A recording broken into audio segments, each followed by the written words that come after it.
그쵸 어머니. 맞아요. 그래서 제가 또 그런 부분들 그래서 우리 중학교 어머니들 시작하네요. 어떡하지? 말씀을 드려야겠다. 네. 본 사람. 일단은 아까 말씀드린 것처럼 중학교는 아직은 꿈과 희망이 많은 게 맞아요. 그리고 중학교 어머니들 입시 설명이 제일 많이 다니시는 게 맞아요. 왜 고등학교 선택지 한번 결정하고 나면 바꿀 수가 없어요. 내가 이번에 선덕고등학교 같은 경우 3명 팀원한 걸 알고 있어요. 3명 팀원하는데 뭐 제가 10명 뭐 이거 무진장 가서 대기 타고 있다가 3명 딱 붙었는데 그 3명 중에 하나가 우리 학원인 거예요. 근데 애는 갑자기 또 안 가겠대. 어머니 욕심. 그래서 설득해달았어요. 설득해서 보냈어요. 그래서 그 3명 안에 들어가는 우리 저희 학원에 있습니다. 예, 지금 이제 켜져서 제가 이제 인사를 먼저 드려야겠습니다. 여기는 중계관이고요. 전 중계관을 관리하고 있는 국풍 2011년차 국풍 2000의 원장 고선미라고 합니다. 안녕하세요. 네, 안녕하세요. 네, 사실은 그쵸. 어제부터 날씨가 미쳐가지고 어제 그제 그쵸 어머니 저 완전히 갱년기라서 화병이 가뜩이나 돋았는데 저 깜짝 놀랐잖아요. 그래서 누구 하나 걸려라 막 제가 그러고 있었는데 다행히 제 자식이 눈앞에서 안 보여서 다행이었습니다. 그래서 이런 시기는 우리 어머니들이 시원하게 차 한잔 드시면서 네 얇게 이럴 때는 잠깐 이렇게 조금 릴렉스 하시는 것도 중요하고요. 그 다음에 지금 중간고사 끝나고 기말고사가 이제 시작되는데 우리 그분들 이제 5월 한 일첫째 주 그냥 아름답게 노셨죠? 네, 다 노셨을 거예요. 다 노시고 두 번째쯤 가니까 또 수련회를 또 갔다 와요. 전 학교가 다 수련회 갔다 와서 또 신났어요. 그러고 나니까 돌아가서 이제 5월 셋째 주가 들어갔죠. 그리고 이제 마지막 주가 들어가고 그러면 이제 기말이 또 기다리고 있어요. 근데 그 사이에 학교에서 수행을 무진장 준 게 있어요. 언제 줬냐고요? 3월달에 줬어요, 언니. 그러니까 입학하자마자 보면 1년치 그 수행평가 커리큘럼이 다 나와 있어요.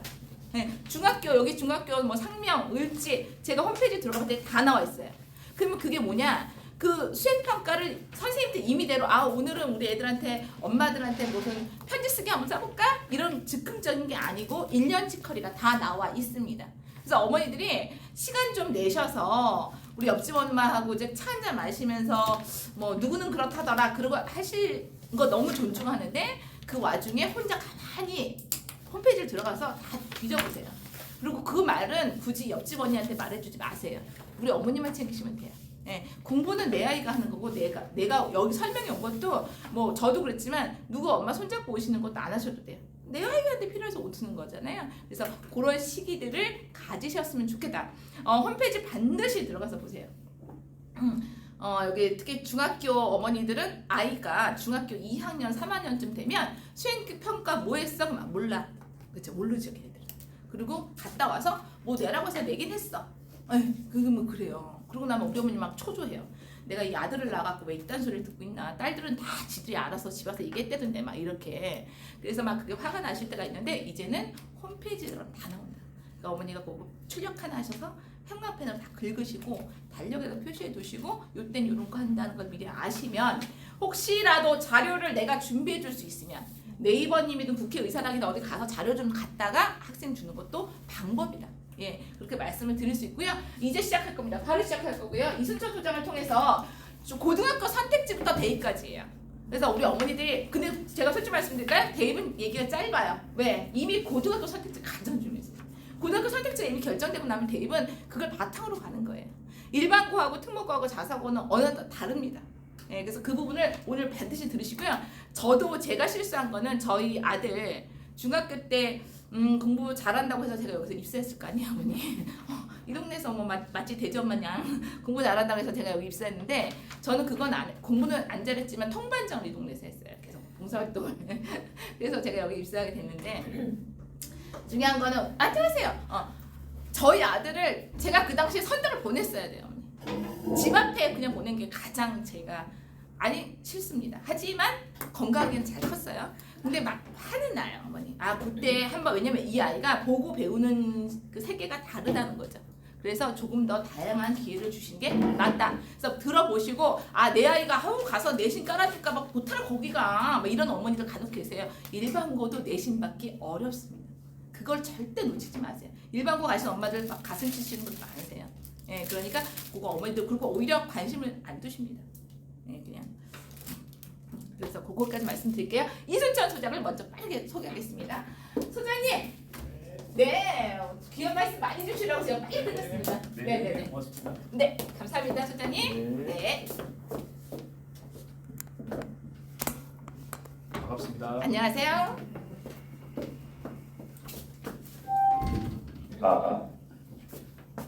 제가 요즘 설명회가 많아가지고 목이 좀 잠겼습니다. 예, 그래서 부득이하게 마이크를 사용을 하겠습니다. 지금 어머님들 중학생 어머님 손 들어 보실래요? 중학생, 고등학생 몇 학년이에요? 1학. 다행이네요. 네. 중3 어머니 손 들어 보세요. 중3, 중2를 어머니. 초등학생 뭐 잘하셨어요. 네. 고2요. 고2요. 줄이에요. 딱 어머님들 때 그 교육제도가 바뀌어서 설명회를 하려면 시간이 파트별로 나눠가지고 엄청 길어지거든요. 그러니까 지금 다 계신 거예요. 고2도 있고 고등부도 있고 중등부도 있고 초등부까지 있고 정신이 없어요 지금. 근데 어떤 한 부분만 말씀드리면 이제 다른 어머님들이 또 이게 왜 안 하냐 뭐 이런 얘기도 하고 등등 얘기가 있어서 겹치는 파트로 설명을 드리겠습니다. 제 이름은 이순천입니다. 그 입시전략 연구소장을 맡고 있고요. 그 다음에 여러 군데서 강의를 하고 있습니다. 대표적으로는 그 어머님들 그 컨설팅 받으시면 입시 컨설턴트들 있잖아요. 이제 그분들이 자격증을 가지고 활동을 하는데 저는 자격증을 교육하고 발급하는 강사고요. 어제도 이제 그 입시 컨설턴트 1급 강의를 마치고 지금 어제 이제 서울에 온 상태입니다. 여기서 더 세부적인 내용들 부모님들에게 말씀드리도록 하겠습니다. 근데 중요한 거는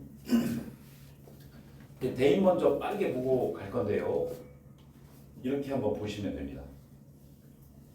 이렇게 표를 보시면 어머님 아이들이 정시 가기를 원하세요? 수시 가기를 원하세요? 수시에 무슨 전형이요?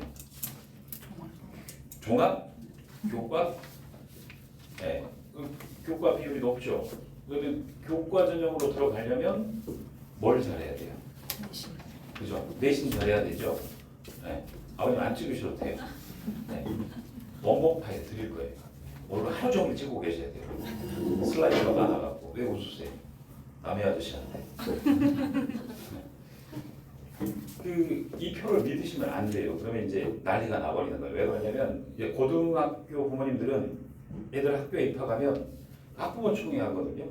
그때 이제 이거 꺼내놓고 막 얘기를 하세요. 근데 현실하고 너무 먼 소리가 돼버리고요. 학부모 총회 같은 데 가서 이제 공교육에서 그렇게 말을 하다 보니까 어머님들 학교 선생님들 말은 또 그렇게 따라요 또. 그러니까 애들이 획 가버리는 거예요. 이제 이렇게 믿으시면 안 돼요. 왜냐면 학교에서 말하는 표하고 언론에서 말하는 표는 서울대부터 제주대학까지 평균을 얘기하는 거예요. 그러니까 어머니들이 들어가고 싶은 대학은 이 안에 있죠. 이 안에 있어요, 없어요? 아까 초등 어머니 손 들어보세요. 있어요. 여기 있겠죠, 초등 때. 중3 어머니 손 들어보세요. 중3. 중3 어머니는 지금도 요거 볼걸요, 연세대. 고2 어머니 손 들어보세요. 여기도 감사하죠, 지금. 그럴 거예요. 그렇게 변하는데 아무튼 꿈은 여기란 말이에요. 그러면 그래프가 달라져 버리잖아요, 지금. 종합전형이잖아요. 그러니까 초중 어머님들은 특히 포커스를 잘못 잡으신 게 초등 6년, 중학교 3년 이것만 시키셨다고요. 그래놓고 고등학교를 딱 보내놓으면 고등학교는 그게 아니거든요, 이제. 그 학사 관리상 요렇게 종합전형을 관리하게 돼 있어요. 그러니까 아이가 9년간 트레이닝이 안 된 상태에서 고1을 맞이하게 되죠. 그리고 고1을 다녀보니까 1학년 마치고 학생부를 받아보니까 아무것도 없어요, 이제. 그러니까 고2가 될 때 애가 뭐를 고민하냐면 정시를 볼까 이렇게 고민을 하게 되죠. 근데 문제가 더 생기죠. 왜냐면 이 그래프도 가짜거든요.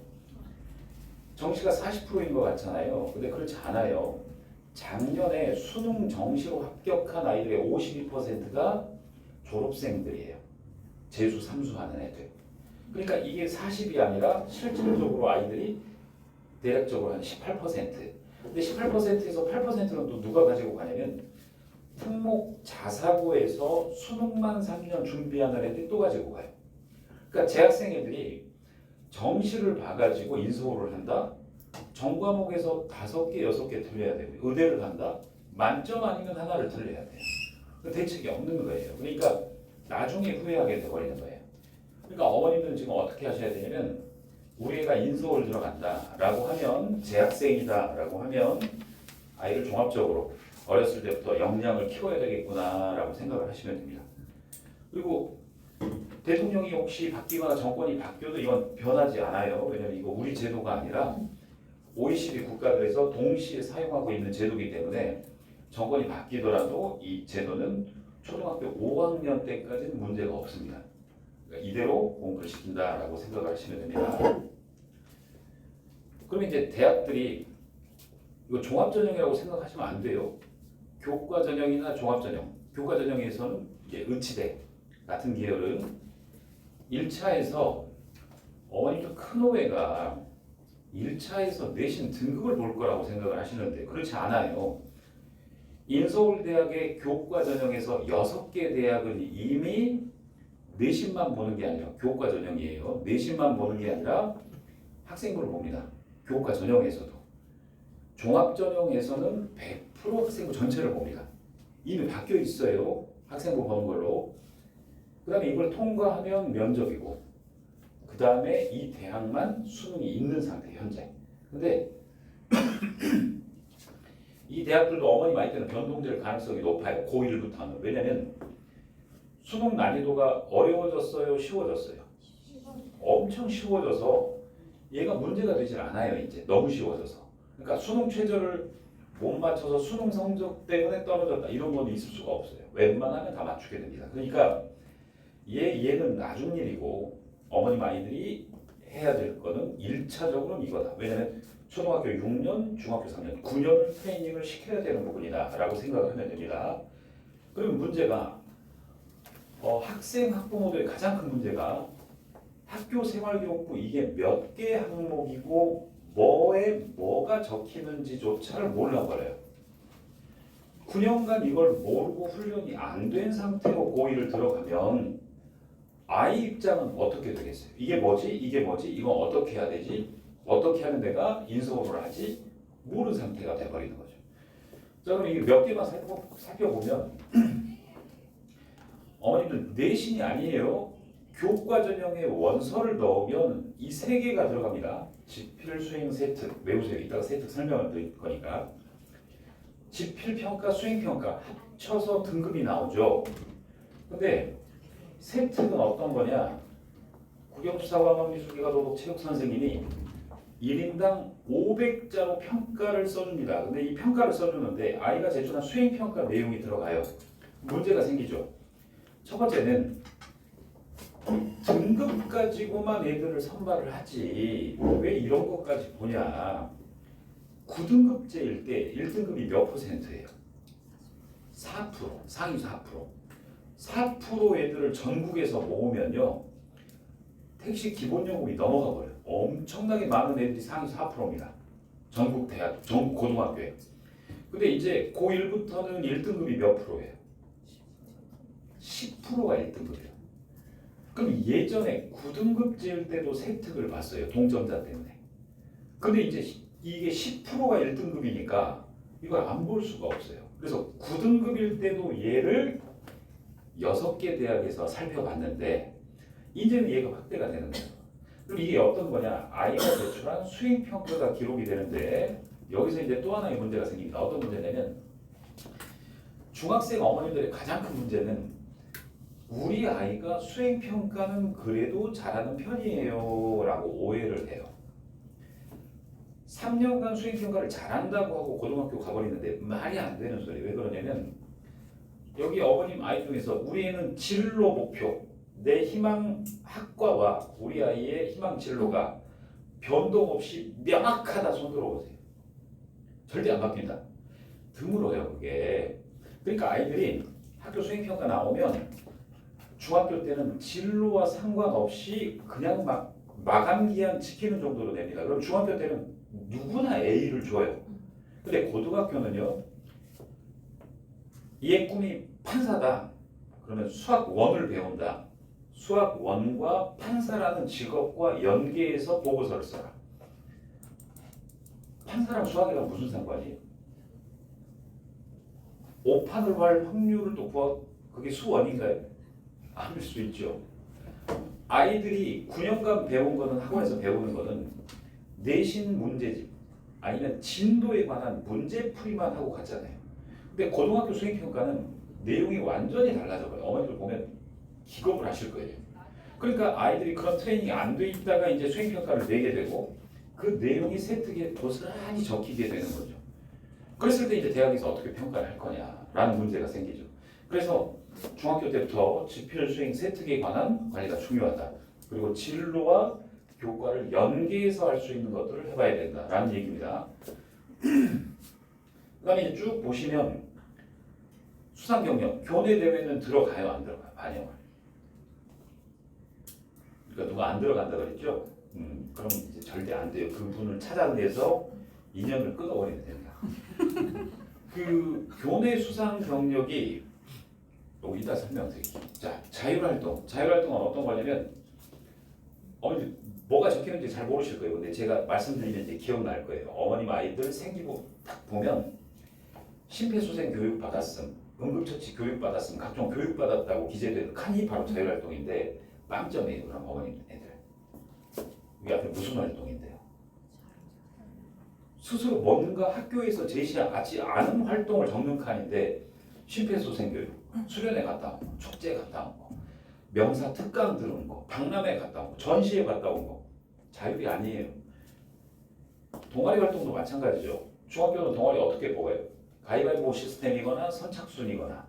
그 다음에 동아리를 하려면 명확한 진로가 있어야 진로와 관련된 동아리를 들어가죠. 그렇지 않을걸요? 제 딸도 꿈은 외교관인데 어느 날 필라테스를 하고 앉아있더라고요. 어처구니 없는 일이에요. 중학교 때. 그리고 과학고 가려면 농구부에 들어가서 계속 농구만 하고 있고. 얘들이 3년간 그렇게 동아리 활동을 하고 고등학교 가면 뭘 하죠? 그 다음에 진로 활동은 어머니들 어떻게 적혀지냐면 진로 적성 검사를 받았으면 학습 이해도 검사를 받았으면 각종 검사 받았다고 나와 있을 거예요. 여기는 그 칸이 아닙니다. 아이 꿈이 약사면 여기다 약사라고 적고 미생물학, 해부학, 뭐 임상의학 이런 본인 진로와 관련된 활동을 적는 칸이에요. 진로 활동이 없기 때문에 각종 검사 받았다고 적혀져 있을 거예요. 어머니들 지금 5월인데 개인 봉사 했어요? 안 했어요? 했어요? 개인 봉사? 개인 봉사를 분명히 해야 되고 해야 되는데 누가 안 들어간다 그랬죠. 그 2년을 끊으면 돼요. 아니 그걸 설명회에 가서 그걸 들었다면 그런 설명회를 안 쫓아다니시면 돼요. 의미가 없어요. 설명회 어머님 다니시면 다니실수록 다른 얘기만 다 듣고 오세요. 그리고 우리 특목 자사고 갈 거라서 그 학교 설명회 듣고 왔어요. 그것도 가지 마세요. 다 다른 얘기를 하는 거니까. 왜 학교 설명회를 마다 그러냐? 어머님 특목 자사고 설명회 가면 강사가 어머니 그러면 감점입니다. 이러면 안 됩니다 하겠어요? 다 됩니다 하겠어요? 다 됩니다 해야 경쟁률이 올라가죠. 학교 명성이 올라가죠. 그러니까 거기 가서 들으시면 안 되는 거예요. 자, 이렇게 보면 이렇게 총 11가지가 이제 생기부에 들어가야 되는데 수상 경력도 안 들어간다, 뭐 안 들어간다, 뭐 안 들어간다 이런 말씀을 드려보셨을 건데 큰일 나버립니다. 왜냐면 청소년 단체 활동은 미기재, 미기재는 생기부에 안 적는 거예요. 미기재니까. 근데 여기는 다 미반영이죠. 생기부에 적는단 말이에요. 그럼 언제 미반영이냐? 1차 서류에서는 미반영인데 2차가 면접이잖아요. 그러면 이 활동들을 안 하면 우리 고등학교에 입학하기 위해서 뭘 했냐? 우리 대학 학과에 입학하기 위해서 뭘 했냐? 진로 관련 수상도 없고 동아리도 없고 진로 관련 봉사도 없고 독서도 없고 하면 당연히 면접에서 떨어지죠. 그 다음에 더 특이한 거는 특목 자사고 지원하는 학생들이 또 독서 활동 같은 걸 안 하면 큰일 납니다. 1학년 특목 자사고는 독서 활동에도 반영이 돼요. 그러니까 대입하고 특목 자사고 입시하고 또 헷갈리면 안 돼요. 그러니까 그걸 정확하게 판단을 하셔야 됩니다. 그러니까 결론이 다 해야 된다라고 보시면 돼요. 다 해야 된다. 개인 봉사 활동 같은 경우도 특목 자사고 입학할 때 자소서에 쓸 수가 있죠. 다 쓸 수 있죠. 그러니까 안 해버리니까 애들이 어머님은 막 어디서 설명회 듣고 주위 어머님들한테 막 정보라고 듣고 중3 때 돼서 너 이렇게 해, 저렇게 하는데 그게 잘못됐기 때문에 특목 자사고 할 때 자소서도 못 쓰고 면접 쓸 거리를 망해버리는 거예요, 애들이. 그러니까 처음부터 이런 것들을 정확하게 정보를 들으셔야 됩니다. 자, 그러면 이제 특목 자사고 대입에서 어머님 아이가 원서를 생활기록부를 제출한다라고 하면 아까 교과가 몇 개 항목이었어요? 몇 개요? 비교과는요? 대답 못 하시면 안 되죠. 집중하셔야 됩니다. 총 11가지 항목이 이제 원서로 딱 들어가면 이제 입학사정관이 검토를 합니다. 얘는 공부를 얼마나 잘하나 등급하고 세특을 본다고요. 그 다음에 얘는 1학년 때부터 진로가 명확하게 매우 구체적으로 3년간 유지됐나. 또 어떤 설명에 가면 1학년 때는 범위를 넓게 쓰고 나중에 좁히라고 하는데 말도 안 되는 소리죠. 1학년 때부터 범위를 넓게 쓰는 게 좋겠어요? 3년간 구체적으로 쓰는 게 좋겠어요? 3년간 당연히 구체적으로 쓰는 게 좋죠. 명확하지 않은 학생들이 1학년 때 넓게 진로를 잡아놓고 그 다음 검색을 하게 되는데 두 학생을 비교하면 당연히 뚜렷하게 3년을 유지했던 학생이 훨씬 더 좋죠. 학교에서는 일만 시켰는데 생기를 봤던 일은 2, 3, 4 더하고 우리 대학교에서 뽑으면 얘는 발전할 친구구나. 그 다음에 인성, 특히 특목 자사고 중에 기숙학교들 인성 엄청 봅니다. 40점 만점에 서울에서는 20점을 인성을 봐버려요. 특목 자사고는 특히 그렇습니다. 또 사립 특목고도 그렇고요. 왜냐하면 성적이 나빠서 전학 가거나 자퇴하는 애들도 있는데 애들이 적응이 안 돼서 친구들하고 불화 때문에 나가버린 애들도 있거든요. 특목 자사고에서는 엄청난 손실이에요. 왜냐? 그거 공개해야 되거든요. 애들을 150명 뽑았는데 1년 뒤에 7명이 펑크가 나서 7명을 추가 모집한다. 우리 같은 사람들 다 알거든요. 그러면 어머님들한테 추천을 할 때 저기 보내지 마세요. 저희 같은 사람이 그러니까 소문나잖아요. 그래서 인성을 많이 봅니다. 그래서 학전발인 어머님이 초등학생 자녀가 있거나 중고등학생 자녀가 있거나 성인된 자녀가 있더라도 이의 인재상은 학원 숙제 다 했니? 문제 풀었니? 공부 열심히 하니? 이게 아니란 말이에요. 네 가지가 갖춰진 사람이 인재고 이렇게 기르셔야 된다는 거예요. 그럼 이제 이 두 번째 대학을 한번 살펴볼까요? 이 두 번째 대학은 이렇게 배점을 해놨어요. 어머님 아이가 전교 1등을 3년 하고 세특이 좋다라고 했을 때 몇 점인 거예요? 25점인 거예요. 전교 1등을 3년 하고 세특이 완벽했을 때. 근데 나머지를 못 해버렸어요. 그러니까 떨어지는 거죠. 근데 어머님들이 특목 자사고에 갔는데 3등급 4등급이었다. 여기가 23점, 21점 이렇게 들어갑니다. 연세대 논술 전형은 1등급과 6등급 간, 그러니까 9등급제일 때 1등급에서 6등급 간 차이가 1점이 안 됐어요. 그렇게 다 뽑습니다. 그리고 나머지가 높아버리니까 어떤 고등학교는 의치대 서울대를 몇 년간 한 명도 입학을 못 시키는 고등학교가 나오는 거고 어떤 고등학교는 7, 80명씩 서울대 의대를 박 보내는 거고 배점이 이렇게 된 지가 10년이 넘어가요. 근데 부모님들은 이 밸런스 맞춰서 교육을 시키시는 게 아니라 왜 그렇게 될 수밖에 없느냐 이런 정보를 안 주니까. 왜냐면 학원 설명회 가면은 선행을 어떻게 하고 뭐 하고 교과 위주로 하고 학교 가면은 중간층 아이들 교육부에서 나온 보도자료 위주로 설명회를 해버리니까 구체적으로 어떻게 돌아가는지 모른단 말이에요. 그리고 고등학교를 가니까 문제가 생기는 거죠. 자, 그래서 대학들이 이렇게 다 배점이 이렇게 돼 있어요, 다. 그래서 이 항목들을 가지고 이렇게 뽑습니다. 이 대학들이. 그러니까 균형을 맞춰야 된다라는 얘기입니다. 자, 그다음에 최악은 아니고 한번 어머님들 예를 들어보죠. 인서울 하려면 9등급제일 때를 얘기를 한번 해봐요. 9등급제일 때 인서울 하려면 몇 등급 정도는 돼야 돼요? 주위 소문에 의하면 2점대. 그럼 3점대면 어디로 가요? 경기도요? 어디요? 의정부. 그럼 4등급이면 어디로 가요? 경기도 밑에? 충청도? 5등급이면 서부로 가요? 백령도, 울릉도, 제주도 이런 데로? 최악의 상황이 바로 이 상황입니다. 어머님 아이한테 몇 등급이에요? 아 그럼 얘는 어쩌겠다. 말도 안 되는 소리죠. 아까 배점이 어떻게 돼요? 학전발인 4개죠. 4개인데 아이 세특도 안 본 상태에서 너는 어느 대학 가겠다? 말도 안 되는 소리예요. 대학은 그렇게 뽑질 않아요. 지금 여기 보시면 합격자 평균이에요. 최저가 아니라 평균을 보시면 어때요? 여기 평균이 4예요.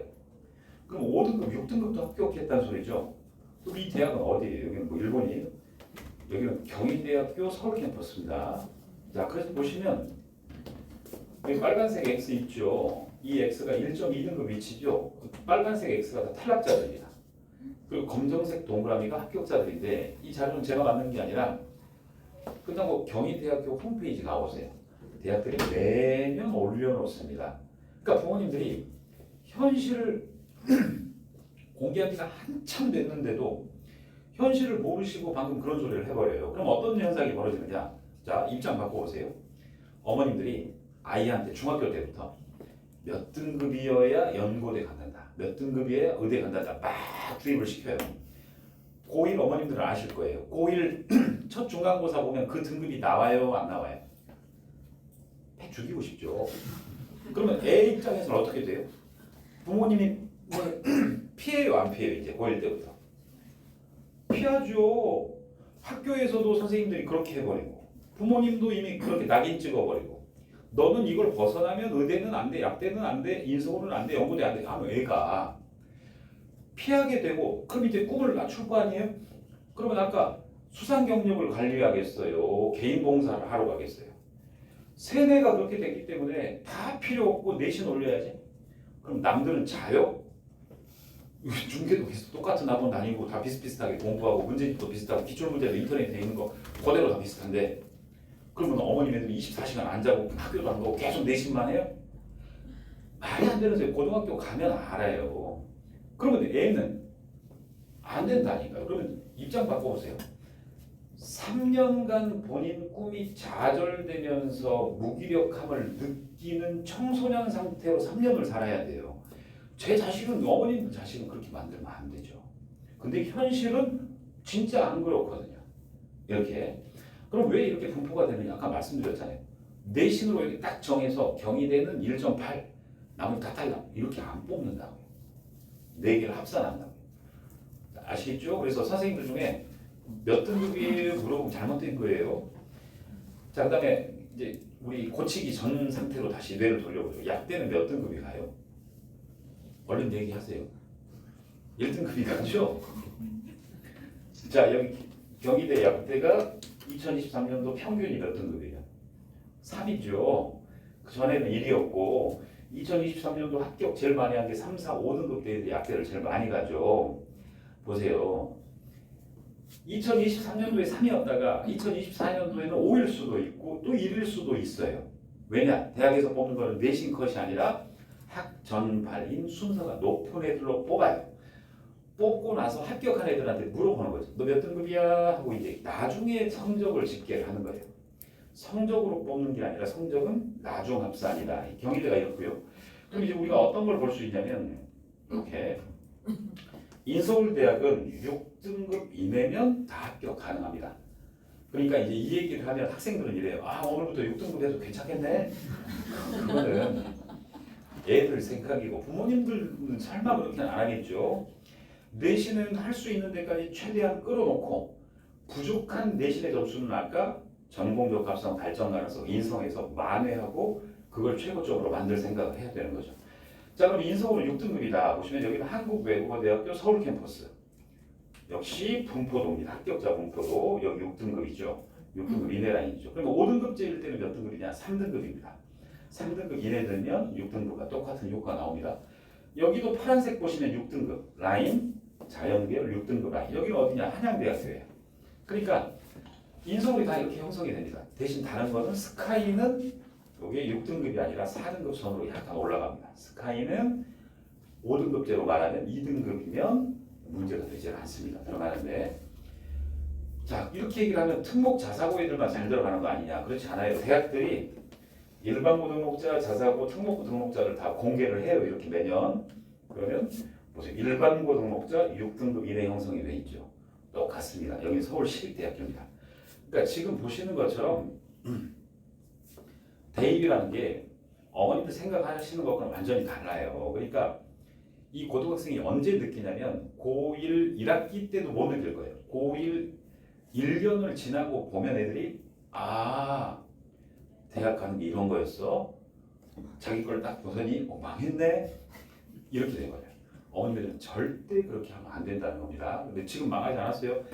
언제까지도 해결 가능하냐면 지금 고2도 해결 가능하죠. 왜냐면 1학년 거만 대책이 없었지 아직 고2, 3 생기고는 남아있기 때문에 이제 어머님들 중학생 어머님들 특목 자사고를 보내야 될까 말아야 될까 하는 생각을 하실 건데 이제 그것도 나중에 설명드릴게요.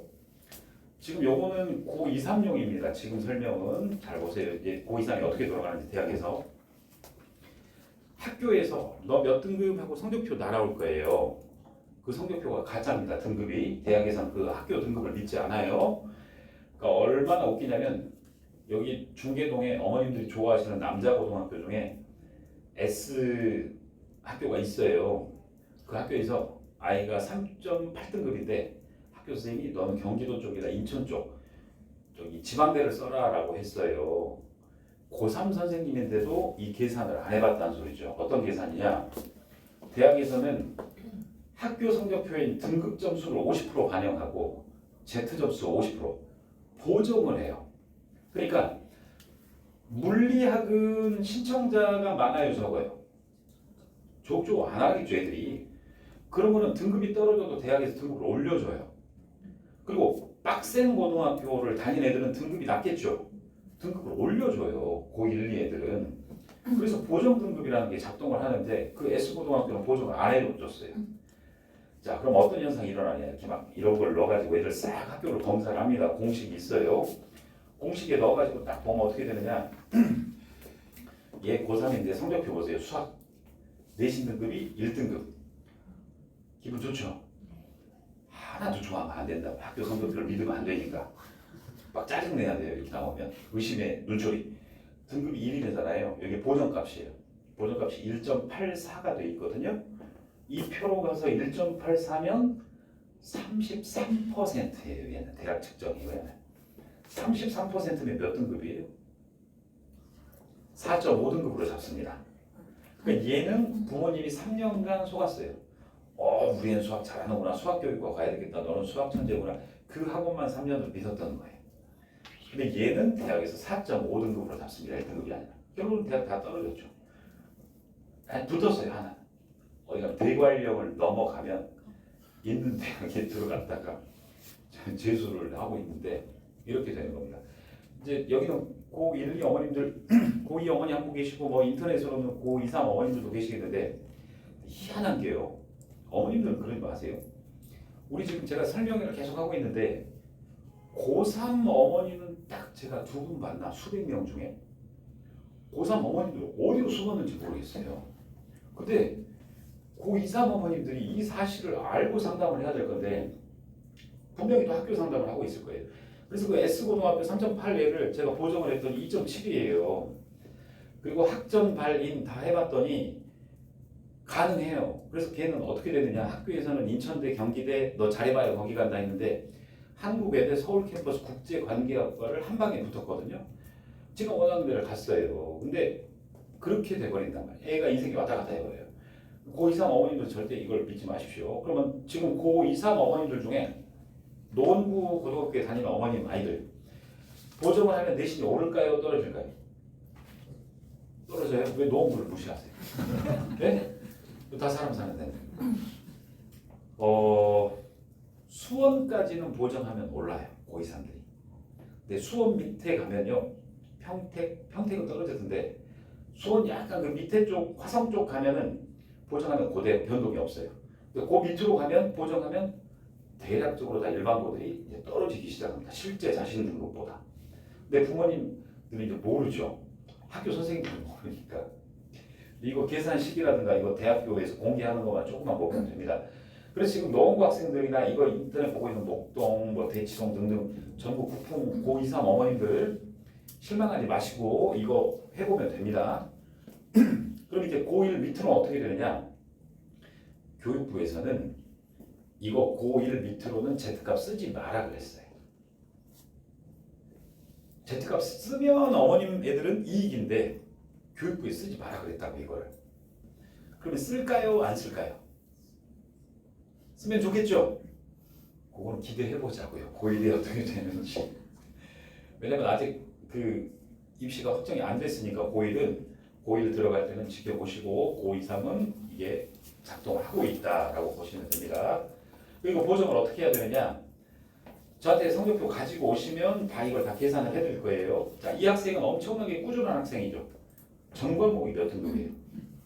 살벌한 친구죠. 이 짓거리를 하기 힘든 짓거리인데 하고야 말았습니다. 근데 보정을 했더니 등급이 어떻게 됐어요? 2.09등급이죠. 서울대 기계공학과 친구인데 지금 합격을 했어요. 합격을 했더라고 했는데 과학고 학생입니다. 과학고 학생은 이렇게 돼버립니다. 그러니까 특목 자사고 어머님들이 가서 막 내신 손해본다 얼마나 웃긴 줄 아세요? 옛날에 보면 전혀 그렇지 않아요. 자, 그 다음에 이거 또 보정을 해야 되는데 이렇게 하면 그 서울에 있는 친구들 이익 보고 우리 지방에 그 국풍 구리 캠퍼스에서 혹시 듣고 있는 학생들이 있을 수 있는데 구리는 떨어지지는 않아요. 비슷하거나 학교에 따라서 올라갑니다. 그러니까 걱정하지 마시고요. 그 다음에 또 하나 보정이 또 들어갑니다. 이렇게 해도 보정이 확 달라져 버리잖아요. 또 하나 어떻게 고2, 3은 달라지느냐? 고2, 3은 진로 선택 과목이 있어요. 9등급제가 아니라 3등급제 과목. A, B, C로 나오는 과목. 그러면 아이가 A를 맞잖아요. 그러면 환산을 1등급으로 해줍니다. B면 3등급, C면 5등급으로 갑니다. 그럼 어떻게 해야 돼요? 9등급제일 때 1등급 하기 힘들죠. 근데 3등급 과목을 많이 들어서 1등급을 맞기가 더 쉽죠. 3등급제 과목이면 원래 학교에서 33% A, 33% A, 33% A 이렇게 해야 되는데 3등급제 과목은 그게 없어요. 시험을 엄청 쉽게 내가지고 전교생을 A로 만들어 버릴 수도 있어요. 원래 그렇게 해줘야 돼요, 학교에서. 근데 특목 자사고는 그렇게 해주고 있거든요. 그 다음에 9등급제 과목을 많이 들으라고 안 해요. 그러니까 D로 시작하는 외고가 하나 있어요. D로 시작하는. 거기 외고는 9등급제 과목은 최소로 해놔요. 그리고 고2, 3 때부터 이 3등급 과목을 왕창 넣어버립니다. 그리고 다 A를 줘버려요. 그럼 환산하면 얘네들이 확 고2, 3 때 내신이 점프가 들어가 버려요. 근데 일반고에서도 그렇게 해주면 너무 좋은데 그런 학교가 몇 개 없어요. 일반고에서는. 그러니까 교장 선생님이 누구냐, 입시를 얼마나 알고 있느냐에 따라서 학교 시스템만 조금 바꾸면 얘들이 극과 극으로 이렇게 나눠져 버립니다. 그래서 이거 얘들이 A만 맞으면 이렇게 또 등급이 한번 변해요. 그래서 막 5.5등급이라고 했지만 실제로 해보면 등급이 또 바뀌고 막 그렇게 됩니다. 자, 그래서 우리 고2, 3 친구들은 지금 내신이 자기 내신이 아니니까 확실히 해보고 그다음에 나머지 것까지 합쳐서 그다음 평가를 하면 됩니다. 그다음에 이제 두 번째 학생부를 봐야 되는데 이 친구 한번 보죠. 이렇게 계산을 하는 거예요. 등급으로 가는 게 아니라 학업 역량이 75, 전공 적합성이 70, 발전 가능성 80, 인성 역량 80에서 얘는 76.25점이 나오는데 일반고 고2, 3 한 5등급 이내 친구들은 여기가 50점 정도 나옵니다. 평균이. 50점 정도. 50점이면 인서울이 안 돼요. 자, 그러면 이제 어떻게 되느냐? 65가 나오면 중경외시, 75면 서성한, 85면 스카이, 90이면 서울대 의대급으로 갑니다. 90을 넘어가면. 이 친구는 지금 76이니까 서성한 정도가 적정한 성적이 되는 거예요. 그러니까 아까 아, 경희대도 막 5등급 들어가던데 들어갈 수 있죠. 경희대 들어가려면 이게 65점이 나와야 되는 거예요. 우리 애는 1.8이니까 경희대 합격하겠지? 아니요. 75가 나와야 1.8 가지고 경희대를 가는 거예요. 그러니까 이게 최종 이걸로 지원을 해야 되는 겁니다. 이런 걸로 판단을 해야 되는 거예요. 자, 그러면 이제 학생부를 보시죠. 이걸 평가하려면 그래서 학생부를 보는 거예요. 학생부를 딱 보면 두 학생 차이가 어때요? 여기는 같은 지역입니다. 특목 자사고 아니에요. 같은 일반고예요. 일반고인데 여기 요만큼 써줬죠. 그럼 길게 써주고 확 차이가 나버려. 너무 찍으시면 안 돼요. 개인정보. 자, 그 다음에 얘 아까 제가 말씀드린 거 있죠. 무슨 교육받았다, 수련회 갔다 왔다. 점수 줘요, 안 줘요? 안 준다니까 이게. 어머님 애들이 이렇게 돼 있다니까 지금. 확 달라버리죠. 그리고 이제 이 친구 보세요. 하나도 안 한 친구. 동아리 활동을 어떻게 했느냐. 진로가 명확하지 않으니까 영화 동아리에 들어갔어요. 그래서 1년간 영화 한 편 봐버렸어요. 뭐 봤어요? 1년간.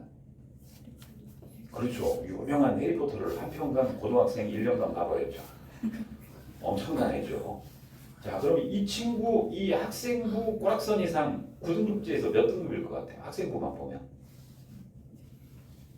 8등급 수준 정도 될까요? 얘가 이 학교 전교 1등이거든요. 이렇게 되는 겁니다. 그러니까 얘를 자꾸 물어봤어요. 너 왜 이랬니?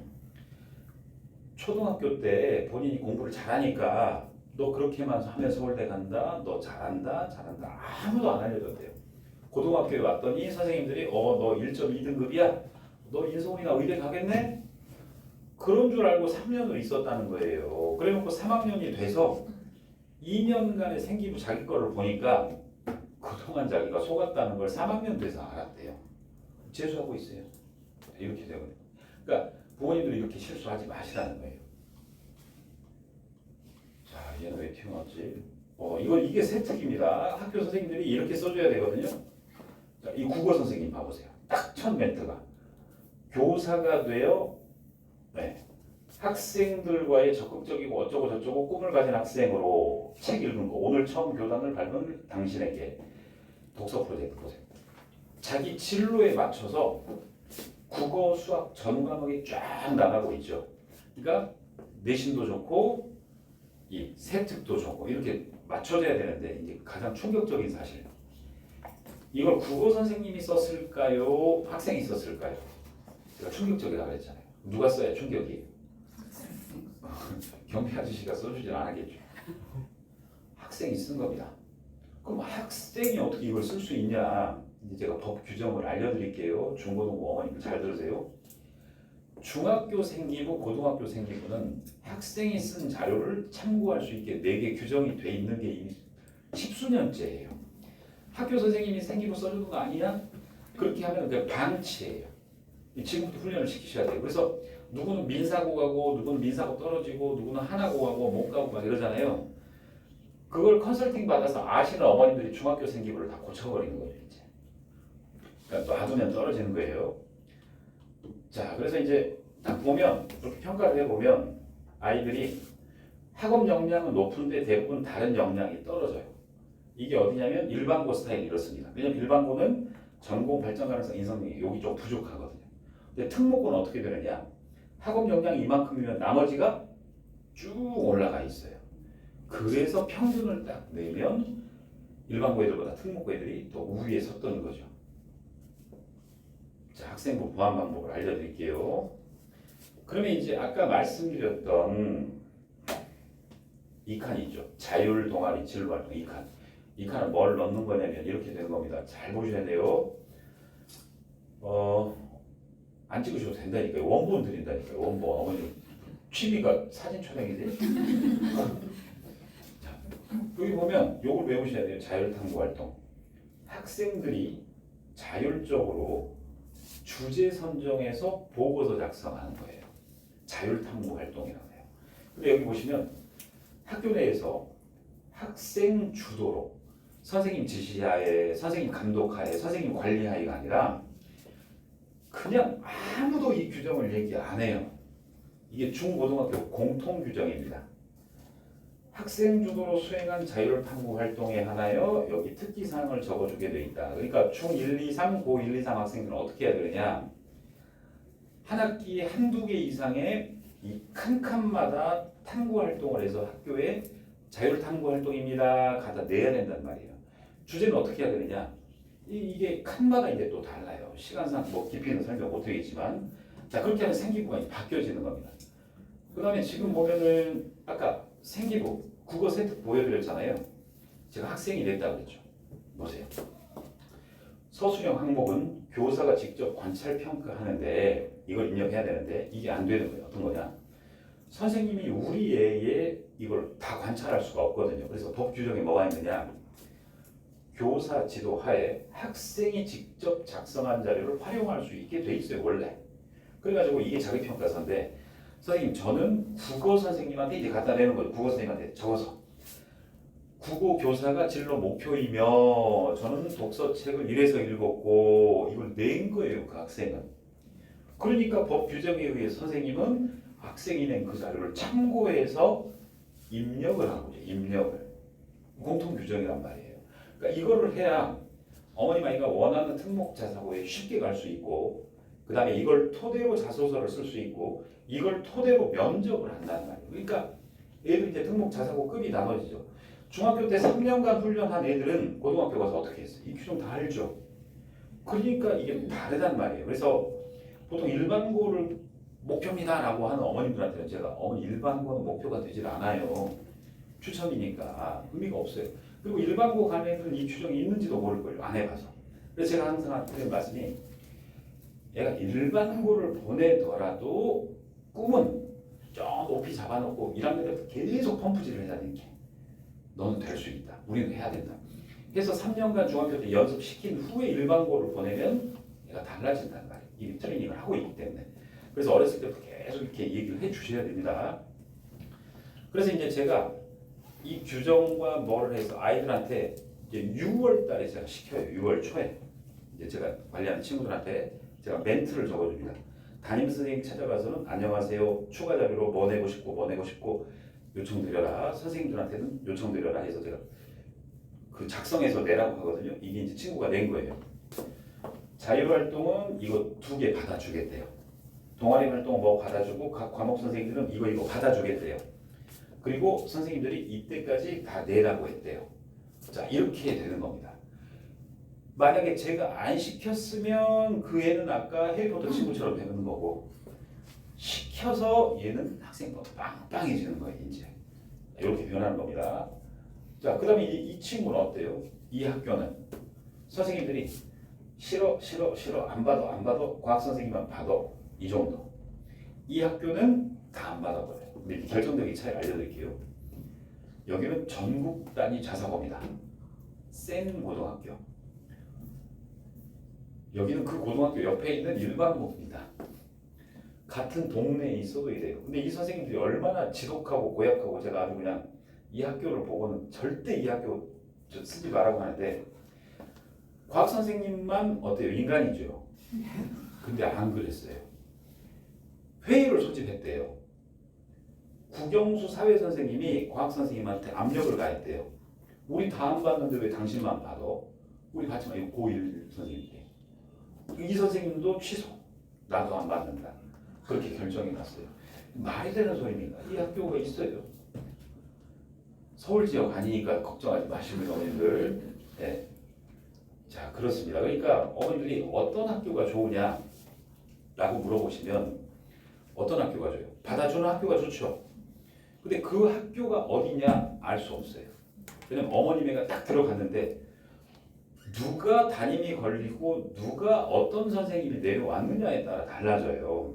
그러니까 일반고는 알 수가 없다.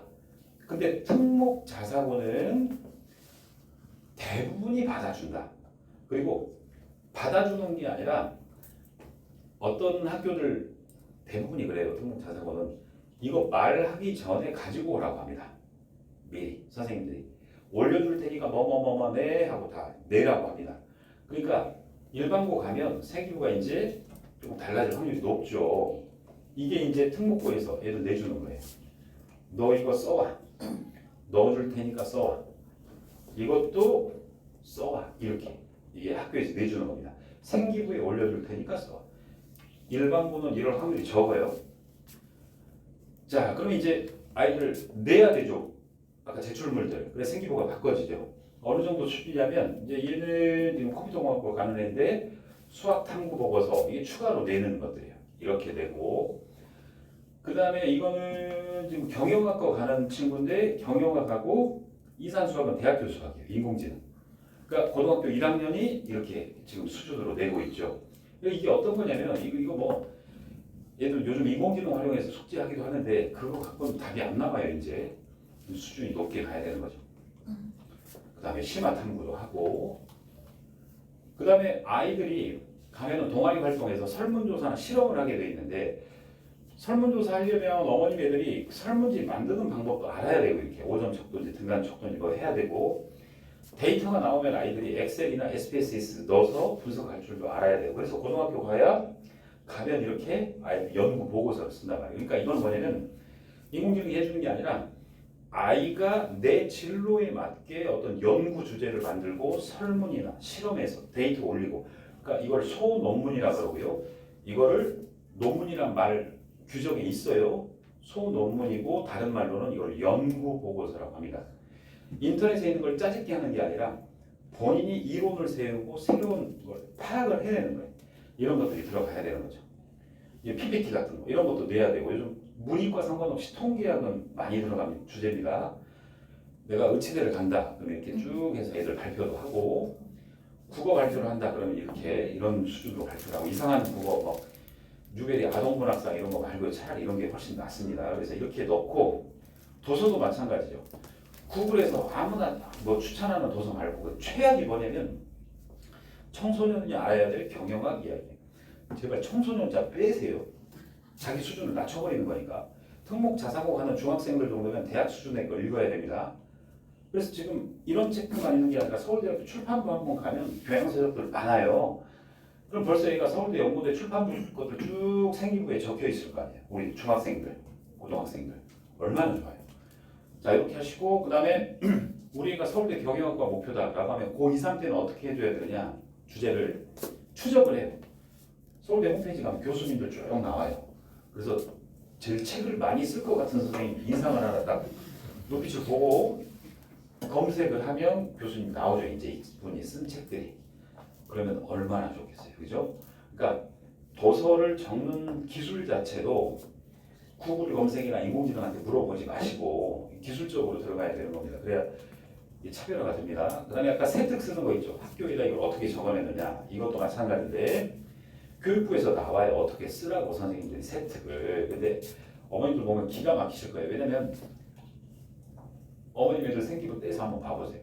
각 과목 선생님들이 뭐라고 썼나. 중학생 학생들은요. 다 그렇습니다.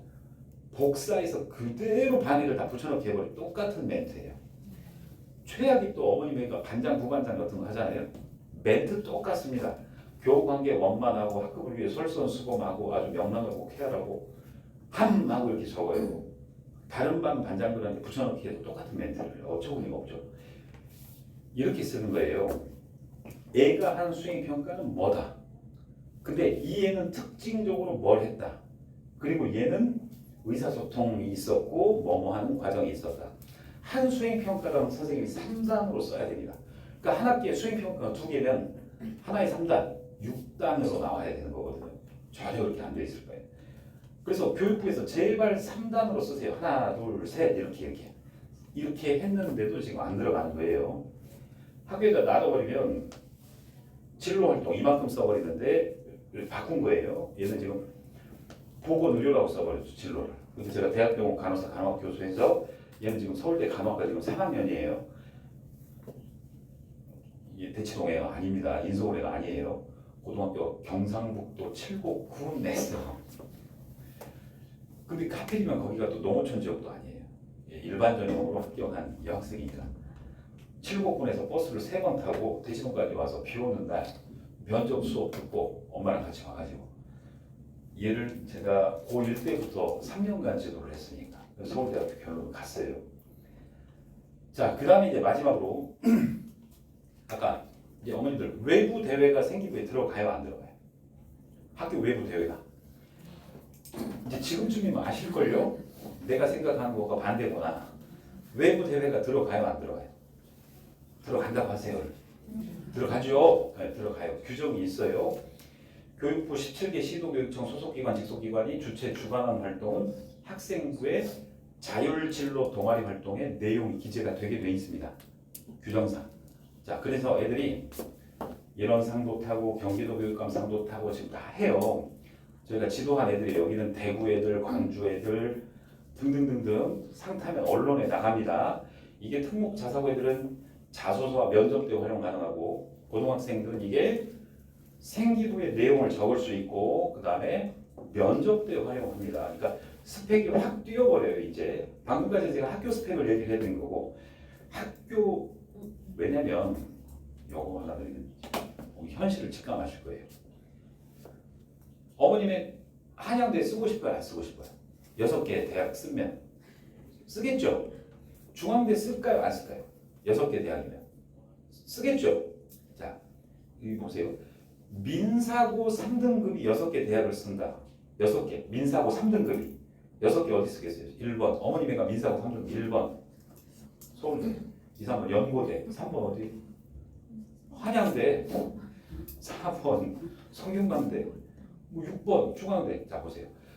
어머님이가 인서울을 하게 되면 경쟁하는 애들 생기고는 누구 애들이냐면 하나고, 상상고, 민사고, 외대고 다 들어오게 돼 있어요. 그러니까 아까 보고서 보시고 와 너무 어려운 거 아니야? 아니 특목, 자사고, 일반고 애들 다 저수 수준이에요. 거기에 맞춰야지 어머님 애들이 인서울이라도 한다는 거예요. 그럼 이제 저희 회사는 어떻게 하냐? 애들 다 그런 수준인 걸 알거든요. 다 관리하니까 저희가 강화도에 있는 학교부터 경남 사천에 있는 애들, 일반고, 특목고 애들, 예고 애들까지도 저희가 관리를 하고 있으니까 그 애들이 이기기 위해서 이런 걸 넣어준다고요. 면접에서 싸움에서 이겨야 되니까. 보시면 국제환경공모전 다 나가서 입상시키고 있죠. 문과 가는 애들은 외교부 장관상, 그 다음에 초등학생들도 영재학교 가는 애들은 과기부 대회 이렇게 쭉 시켜요. 초등학생 때부터 이런 거 하고 그 다음에 이 교량, 건축, 외국어, LG, 뭐 봉사 등등등 어렸을 때부터 소양을 다 키워요. 이건 제 딸이. 제 딸인데 옛날에 지금 이제 고1이 됐어요. 여기 제 딸이라고요. 우리 시상식장 가서 이렇게 나오죠. 제 딸은 제가 초상권이잖아요. 고자니까. 남의 애들 얼굴을 잘 안 쓰고 제 딸이니까 쓰는 건데 제 딸이라서 이런 게 아니라 이렇게 어렸을 때부터 관리를 하는 거예요. 그래서 초등학생을 보세요. 학교, 집, 학원 왔다 갔다 그냥 막 다니죠. 문제집만 풀고. 학전발인 4개가 커야 되는데 언제 크겠어요. 이런 것도 저런 것도 막 시키고 적극적으로 해야지 아이가 자신감도 생기고 뭘 할 수 있다는 거예요. 자, 이것도 애들 상 받은 거. 이런 것도 다 들어갑니다. 지금 보시면 교육청에서 학생 기자 활동이잖아요. 이것도 보세요. 기준 충족 시 생활기록부 기재. 교육청 공문이에요.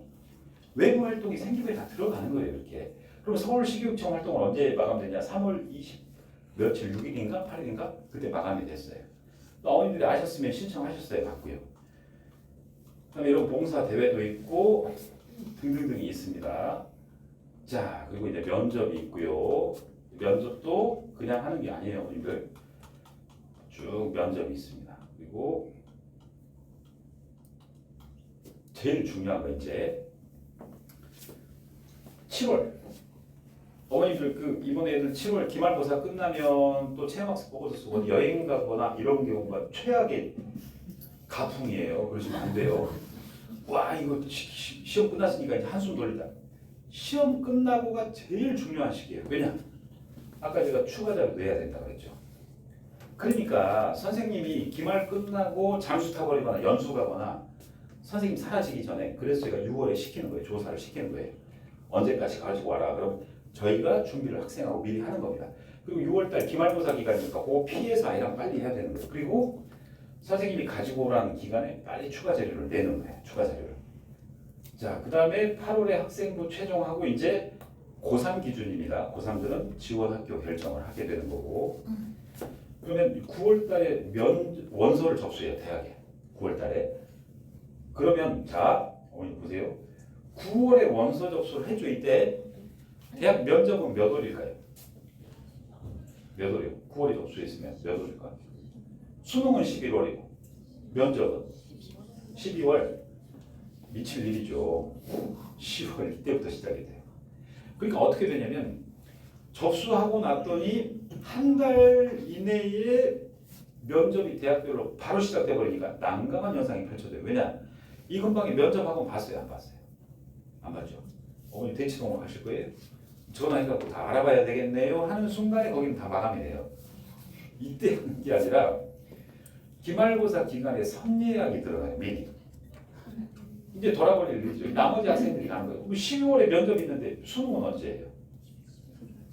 미칠 일이죠. 수능이. 이거 작년 거예요. 15일 날 수능이고. 수능 끝나면 바로 15일 또 면접이 펼쳐져요. 눈 딱 뜨니까 다음날 바로 면접이 있죠. 그리고 또 면접이에요. 대학별로. 이러니 어떻게 되겠어요? 면접을 제대로, 수능을 제대로가 안 돼요. 이 스케줄대로 가면 이게 지금 일반계 고등학교 스타일입니다.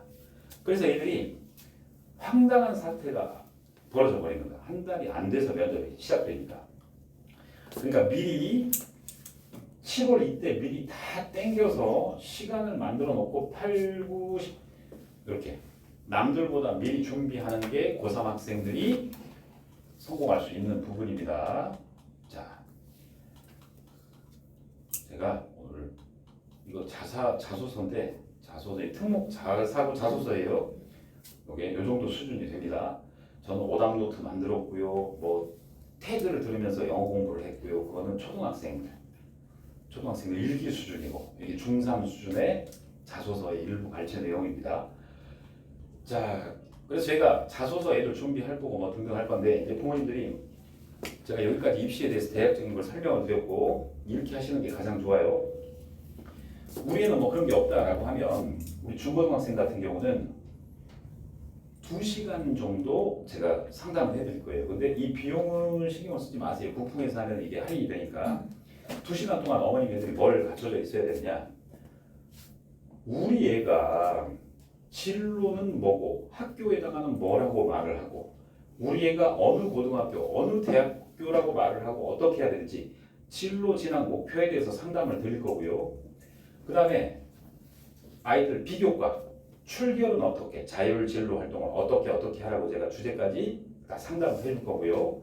그 다음에 얘는 고등학교 선택 과목을 진로가 이거니까 이렇게 진학 고등학교 진학 현재 내신에 대해서 월별로 뭘 해야 될지 입학할 때 뭐가 필요한지 이렇게 아이에 맞춰서 로드맵을 잡아드릴 거예요. 그러면 이걸 가지고 아이들 교육을 시키시면 훨씬 더 안정적일 겁니다. 그래서 어머니 필요하시면 이렇게 도와드릴 거고요. 그 다음에 이렇게 했는데 아까 보고서니 독서감상문이 뭐니 우리 스스로도 해본 적 없고 관리가 안 되겠다라고 하면 특목 자사고를 간 학생도 마찬가지입니다.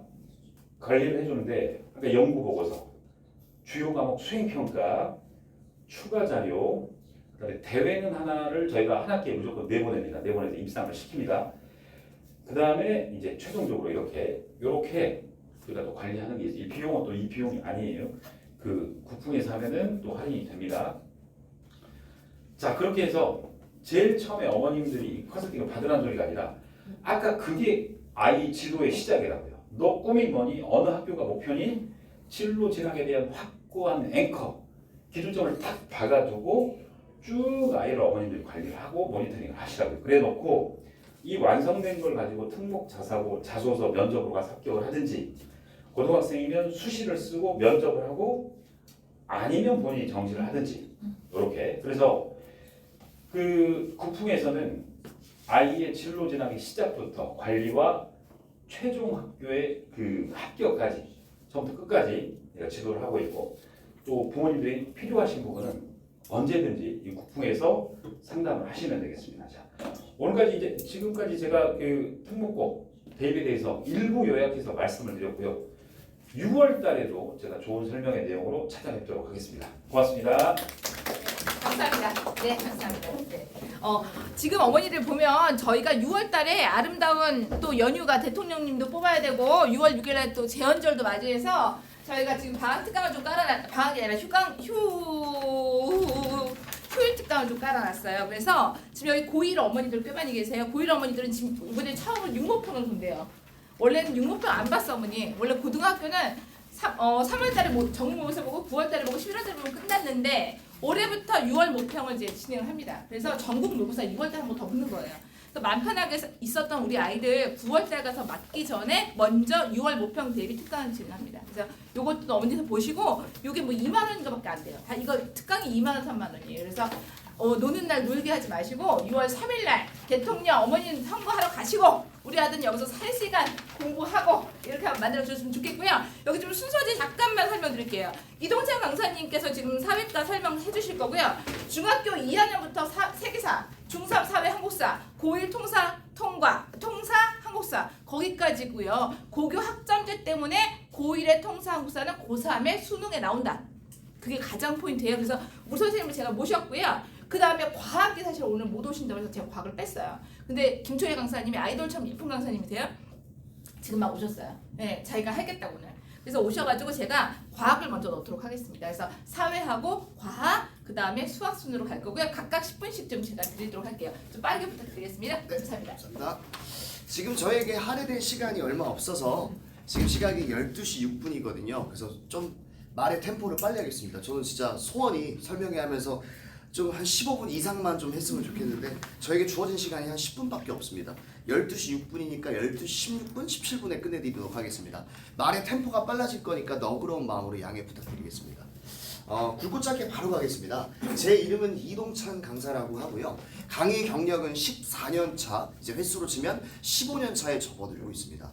안 해본 곳이 없습니다. 송도, 그리고 중계동, 그리고 이제 대치동이라든지 분당, 일산, 평촌 거의 10개가 넘는 학군지 지역에서 다 일을 해봤고요. 얼마 전에 5년 전부터 이제 국풍 2000의 러브콜을 받고 중고등 사회탐구를 맡고 대표 강사를 역임하고 있습니다. 만나뵙게 되어 영광입니다.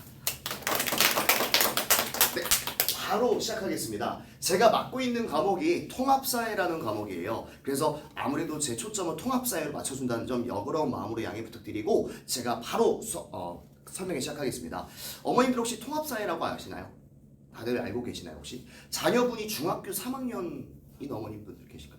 자녀분이 중학교 2학년 어머님분들, 중학교 1학년 어머님분들, 중1 이하의 어머님분들. 네. 그러면 고등학생은 지금 여기 없는 거죠. 저 그렇게 알고 왔거든요. 자, 제가 쉽게 말씀드릴게요.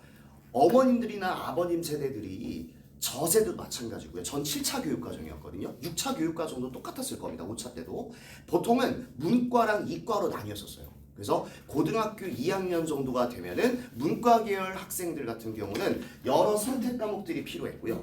그 다음에 이공 계열 친구들 같은 경우는 이제 물화생지라고 해서 수많은 과학 탐구 선택 과목들을 선택해야만 했습니다. 저 같은 경우는 불과 3년 전만 하더라도 이 9개의 선택 과목을 선택하고 그거에 대한 강의를 진행했거든요. 예를 들어서 한국지리, 세계지리, 뭐 생활과 윤리, 윤리와 사상 여러 과목들이 다 포함되는 게 이 9개의 선택 과목이었습니다. 굵고 짧게 말씀드릴게요. 이제 09년생, 이제 고등학교 1학년 친구들부터는 문이공과가 통폐합했습니다. 좋든 싫든 이제 수능 통합사회 절 거칠 수밖에 없고요. 수능 통합과학을 거칠 수밖에 없는 세대입니다. 이제 문이공과의 개념 자체가 없는 겁니다. 그러면 제가 가르치고 있는 이 통합사회라는 과목은 수능 통합사회 과목이고 심지어는 내신 통합사회 과목이기도 합니다.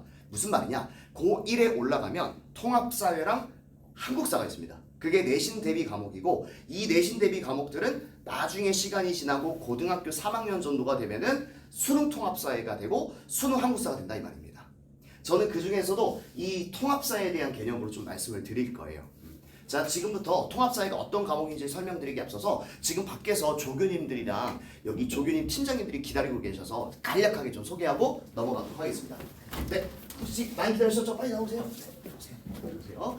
저희 현장 강의를 지금 담당해주고 계시는 조교 선생님들이시고요. 실제로 여기 앉아서 이제 클리닉이나 출결 체크나 행정 체크를 도와주고 계십니다. 자, 맨 왼쪽에 있는 분 간단하게 소개 부탁드리겠습니다. 네. 일단 저부터 소개해드릴게요. 안녕하세요. 저 이동찬 선생님 직속의 조교 팀장으로서 선생님이 수업에 전념하실 수 있도록 행정, 회계, 그리고 학생 상담, 학생 관리, 출결 관리 이런 것들을 총괄해서 담당하고 있는 팀장입니다. 네, 잘 부탁드립니다. 감사합니다. 네, 오른쪽에 계신 분 빨리빨리 소개해주고. 네, 안녕하세요. 저는 김하늘 조교고요. 선생님이나 이제 팀장님 도와서 이제 여러 가지 일을 맡고 있습니다. 감사합니다. 네. 들어가셔도 됩니다. 아, 예. 들어가셔도 됩니다. 저희가 시간이 너무 없습니다. 빨리빨리 가겠습니다. 저에게 주어진 시간이 얼마 없어서 제가 간단하게 퀴즈도 갈 거거든요. 한번 편하게 맞춰보세요. 수능 통합사회 중에서 저는 경제 파트를 보여드릴 거예요. 수능 통합사회는 경제 파트, 윤리 파트, 일반사회 파트 수많은 파트들이 총 망라되어 있는 게 통합사회거든요. 그 중에서 저는 경제 심화도 아니고 기본도 아닌 기초 보여드릴게요. 자본주의 역사적 과정 보여드릴게요. 편하게 들어보세요. 지금으로부터 약 250여 년 전에 자본주의의 개념이 등장합니다. 보이지 않는 손을 강조했던 사상가, 영국의 경제학자 들어보셨을 겁니다. 제가 이 사람 얘기하면 어머님들이나 아버님들은 아! 라는 얘기가 나오실 거예요. 애덤 스미스죠. 역시 배우신 분들이 많으시네요. 애덤 스미스가 등장했던 18세기 사회는요. 유럽 사회는 이런 사회였습니다. 신앙론 개척 이후 절대 왕정 이후 서구권에서는 국가가 상업에 적극적으로 개발하던 시대였습니다. 국가가 주도로 경제에 개입했던 시절입니다. 그걸 정면으로 반박한 사람이 18세기의 애덤 스미스가 있었던 것입니다. 그는 본인의 저서인 국부론에서 이렇게 얘기합니다. 국가가 자꾸만 시장에 개입하는데 개입하지 마라. 어차피 시장 안에서는 균형을 향해 찾아가고 보이지 않는 손이 있다. 여기서 말하는 보이지 않는 손이 뭡니까 어머님들? 수요와 공급입니다. 그 수요와 공급이 가격을 결정하는데 왜 자꾸 국가가 개입하냐? 라면서 그가 주장했던 이 자본주의의 택동이 되는 사상, 그것이 바로 자유주의가 되겠습니다. 어머님들 제가 여쭤볼게요. 자유주의는 작은 정부를 추구할까요? 큰 국가를 추구할까요? 작은 정부죠. 최소 국가를 추구할까요? 최대 국가를 추구할까요? 최소 국가. 이게 뭐가 어렵습니까? 수능 9등급 기준으로 봤을 때 5등급 정도밖에 안 됩니다. 자, 이 자유주의가 시간이 지나고 20세기 초가 되거든요. 1929년경이 되면은 미국에서 발생된 경제 침체 현상이 발현됩니다. 그게 바로 대공황이죠. 영미권에서는 이 대공황을 더 디프레션이라고 설명합니다. 우울, 좌절, 침체 그 자체입니다. 이때 발생되었던 경제 침체 현상인 대공황은 비단 미국에서 시작되었지만 전 세계의 경제의 확산을 가져다 주게 되고 수많은 사람들이 실업자가 발생되고 경제는 이제 악의 구렁텅이로 빠져들게 됩니다. 이런 상황 속에서 100년 동안 시장 경제를 지배했던 사상이었던 이 자유주의가 위협받게 된 거죠. 자유주의는 뭔가 잘못됐다. 그 결과 대공황이 초래된 거 아니냐. 우리 서구권에서 한번 자유주의를 한번 비틀어보자. 이제는 어떻게 한다? 국가가 시장 경제에 개입한다 안 한다? 어머님들 개입해보자. 기존에 있는 자본주의를 수정해보자. 모디파이 해보자. 그래서 등장했던 사상을 가리켜 1930년대부터 1979년경까지 전 세계 경제 자본주의에 이끌어갔던 사상입니다. 바로 무슨 정 자본주의? 어머님들 수정 자본주의가 되겠습니다. 자, 수정 자본주의는 자 제가 이제 어머님들께 퀴즈 내볼게요. 5등급도 맞춥니다. 좀 이따 수능 기출 풀 거예요. 갈게요. 가보겠습니다. 자, 쫄지 마세요. 자, 수정 자본주의는 국가가 시장 경제에 개입하는 거죠. 그러면 수정 자본주의의 특징은 최소 국가를 추구했을까요? 최대 국가를 추구했을까요? 최대 국가. 이게 뭐가 그렇습니까? 작은 정부를 추구했을까요? 큰 정부를 추구했을까요? 큰 정부죠. 자, 이제 비틀어 볼게요. 3등급 전형입니다. 아무나 못 맞춰요. 어른들은 맞추지만요. 갈게요. 자, 수정 자본주의 특성은요. 민영 사업 중심일까요? 공공 사업 중심일까요?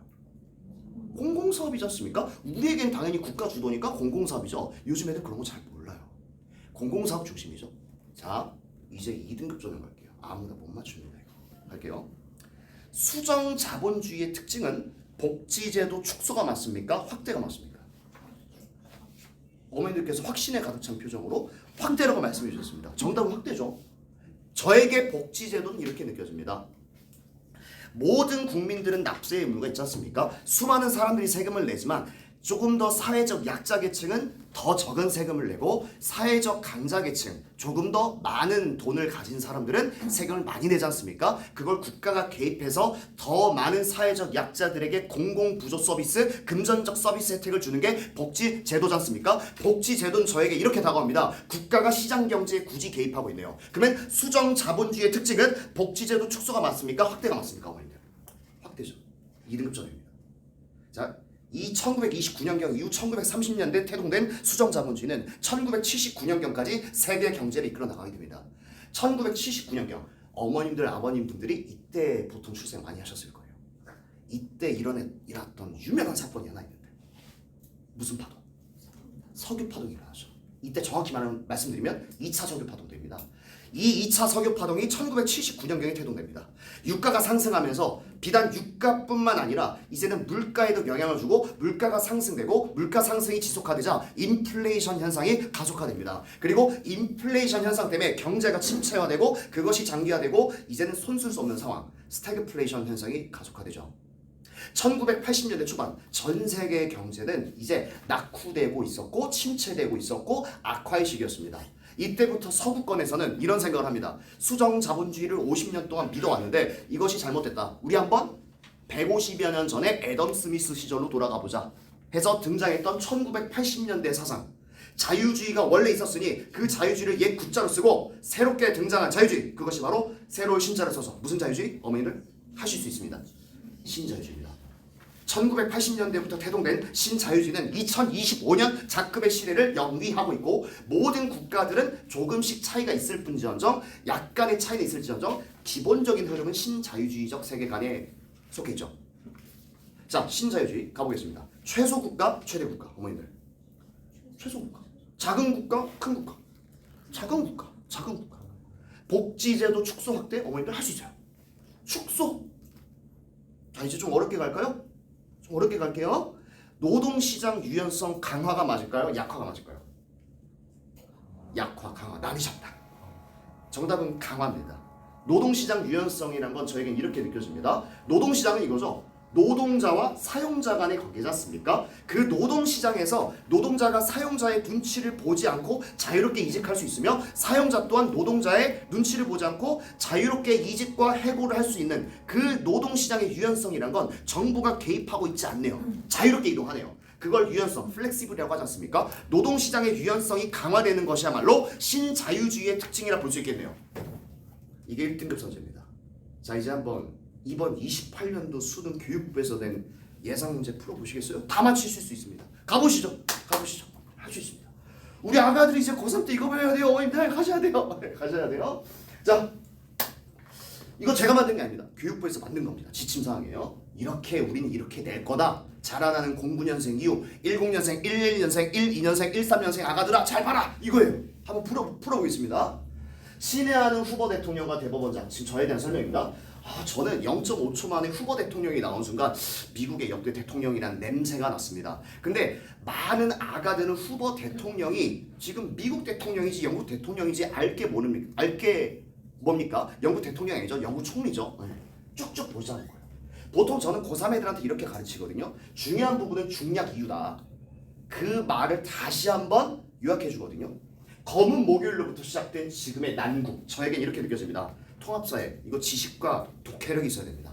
검은 목요일, 이거 대공황을 지칭하는 일종의 하나의 현상입니다. 대공황으로부터 시작된 여러 가지의 수많은 국민들이 좌절하고 있고 이 상황 속에서 지도자가 규율과 방향성을 제시해 줄 것을 요구하며 저를 자신들의 소원을 실현시키려는 인물로 만들고 있습니다. 이 사람은 뭔가 대통령의 후보가 되거나 아니면 리더십을 가진 인재인가 봐요. 그것도 미국인들에게. 자, 이 작금의 시대는 적어도 대공황 발생 이전일까요? 이후일까요? 이후겠죠. 그럼 어머니들 대답해 보시죠. 대공황 때부터는 수정자본주의가 등장했지 않습니까? 그러면 수정자본주의는 국가가 시장경제에 개입해야 되죠. 맞지 않습니까?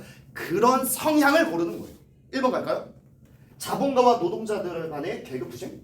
이거 공산주의죠. 예. 저 북쪽에 있지 않습니까?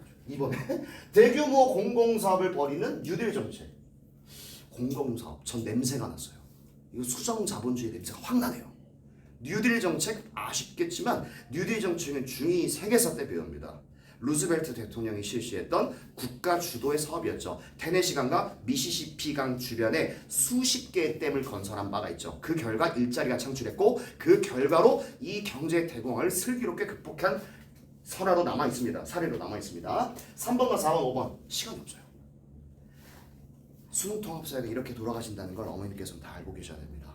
암기 과목, 우리 아이들 중2, 3개에서 암기 과목, 통합사회 고1 암기 과목 그렇게 받아두시면 안 돼요. 판을 좀 크게 보셔야 돼요. 이 수능 통합사회는 절대평가 아닙니다. 상대평가예요. 크게 보셔야 돼요.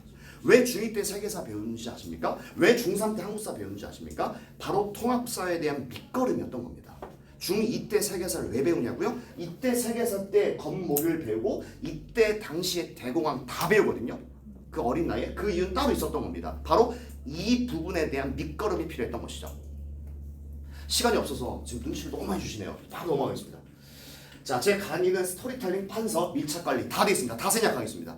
어떤 선생님들의 시간에 관리는 생명이라고 저는 생각합니다. 그리고 저는 주머니에 손 놓고 강의만 하는 사람 아닙니다. 100% 판서 수업이고 이런 식으로 진행합니다. 텍스트만 쓰는 것이 아니라 이해를 돕고자 그림 도표자로 많이 설명하는 편입니다. 시간이 없기 때문에 좀 빨리 가겠습니다. 동학논미운동, 요새 애들한테 동학논미운동 물어보면 전봉준! 이게 끝이에요.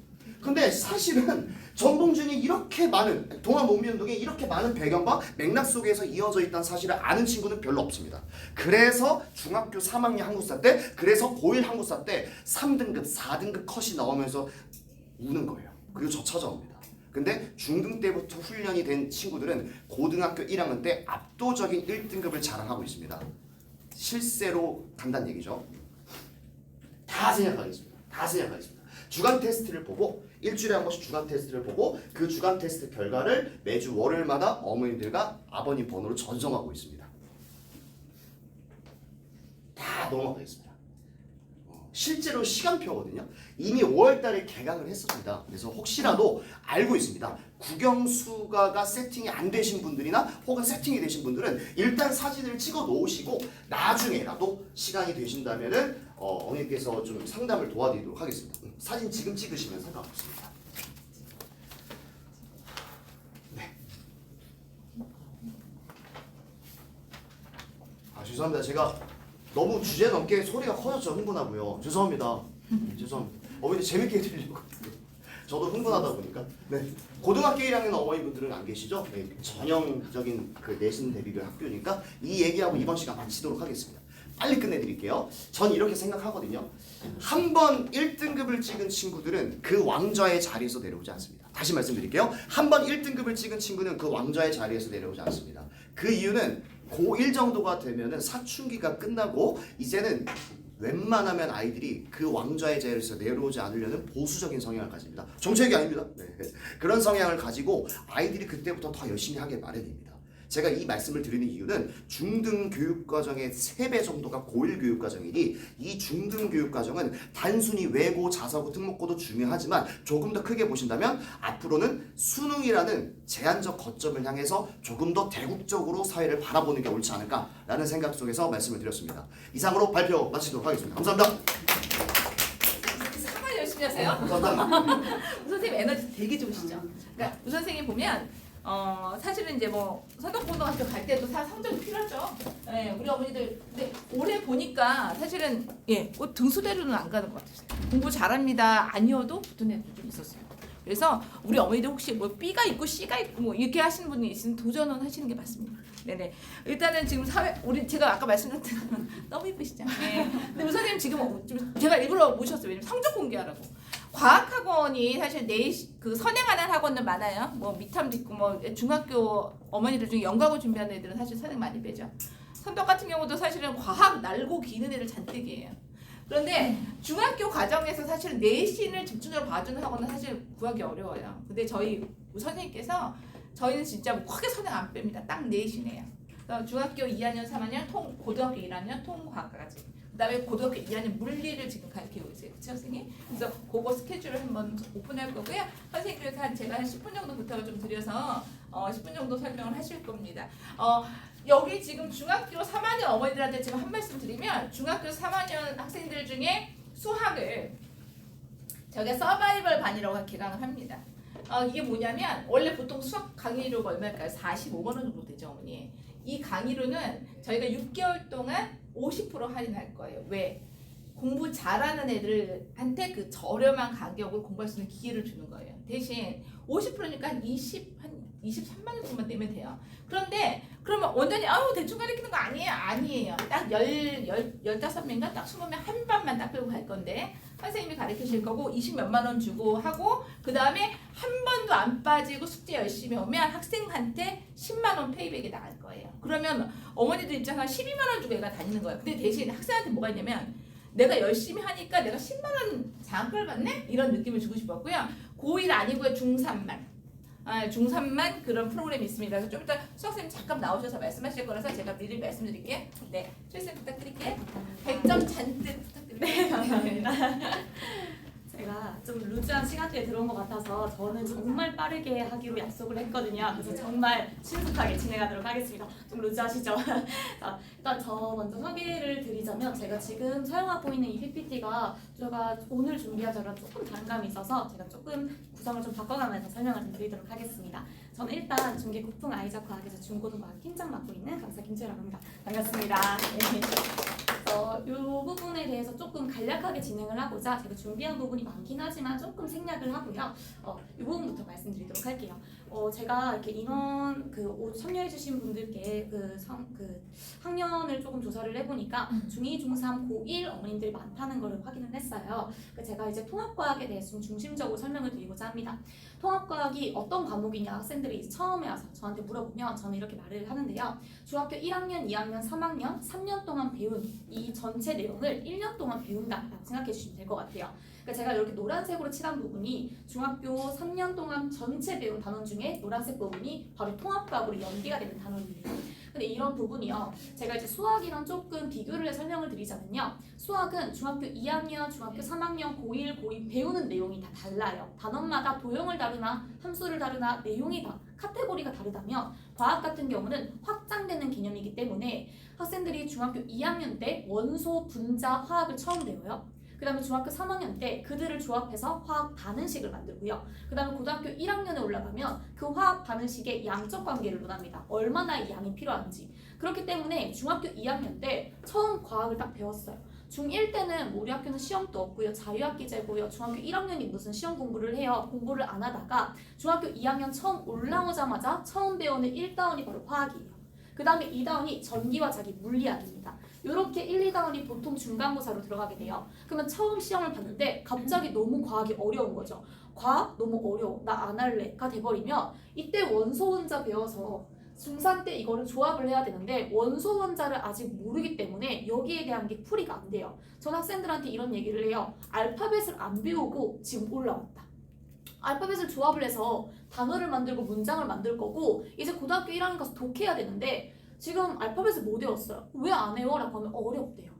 저는 정말 궁금하거든요. 영어 단어는 하루에 10개, 20개씩 외우면서 고등학교 과정까지 우리한테 요구하는 원소기호 딱 20개예요. 아실 수도 있어요. 20번까지. 스웰립의 붕탄칠산 아시죠? 근데 그 20개가 너무 어렵대요. 안 하는 거거든요. 그래서 중학교 때 배운 요 내용 중 76%가 고등학교 1학년으로 올라가기 때문에 학생들이 저한테 와서 또 물어봅니다. 그러면 통합과학이 이제 수능 과목으로 된다고 하고 그게 너무 어렵다고 하는데 언제부터 대비를 해야 하는지. 저는 중학교 1, 2, 3학년 전체 다 100, 늘 100점이고 중등과학 너무 우습다 아니라면 통합과학 선행 좀 추천하진 않아요. 지금 내가 내신을 정말 열심히 잘 하는 거에 의의를 두고 그게 너무 우스워지면 당연히 선행 추천합니다. 그런데 중학교 때 배운 내용이 고1 과정으로 그대로 올라오기 때문에 아직 여기 있는 물리랑 화학도 제대로 풀이 못하면서 고등 통합과학을 이해하기는 어려워요. 그러면 내가 지금 중등 내신도 못 잡으면서 고등 선행을 따라가려고 하는 건 욕심이라는 거죠. 그러니까 제가 어떤 식으로 내용이 있는지 좀 내용 설명을 드리도록 할게요. 여기 있는 파트가 지금 중학교 3학년에서 다루는 빅뱅, 우주예요. 근데 이 내용이 고등학교 1학년 때 그대로 가져갑니다. 지금 이 그림이 그대로 나와 있는 거 보이실 거예요. 근데 이제 고1 통합과학에서는 하나의 내용을 확장시켜서 똑같은 내용을 3장 분량으로. 근데 이게 요점장임에도 불구하고 3장 분량이 되는 거죠. 그래서 내용이 달라지지가 않아요. 내가 중3 때 열심히 공부한 학생들은 고1 과학 쉽습니다. 그래서 고1 때 딱 올라와서 여기 고1 어머님들 계실 거예요. 고1 때 딱 올라와서 학생들이 제일 많이 느끼는 게 자기의 출발선이 다르다는 거예요. 중학교 때 열심히 공부한 학생들은 이미 다 배운 내용이라는 걸 알아요. 근데 내가 이런 걸 배웠다고? 그럼 제가 중3 책 가져와서 보여주면 아 그랬다 하는 애들이 많거든요. 그래서 이런 식으로 정말 많이 연계가 되기 때문에 중등과학이 중요하다는 점 시사해드리고 싶고요. 이 부분 내용 조금 넘어가고 지금 이제 과학 같은 경우 문제가 어떤 식으로 나오는지를 말씀드리고 싶은데 이 내용이 정말 어렵다의 개념이 아니라 워낙에 이제 학생들이 상향 편준화가 되다 보니까 문제를 어렵게 내는 데는 한계가 있어요. 그 문제를 야비하게 냅니다. 그래서 가 더하기 다, 나 더하기 다의 가, 가나다라 다 배워서 다 해야 되는데 갑자기 라를 빼야 돼요.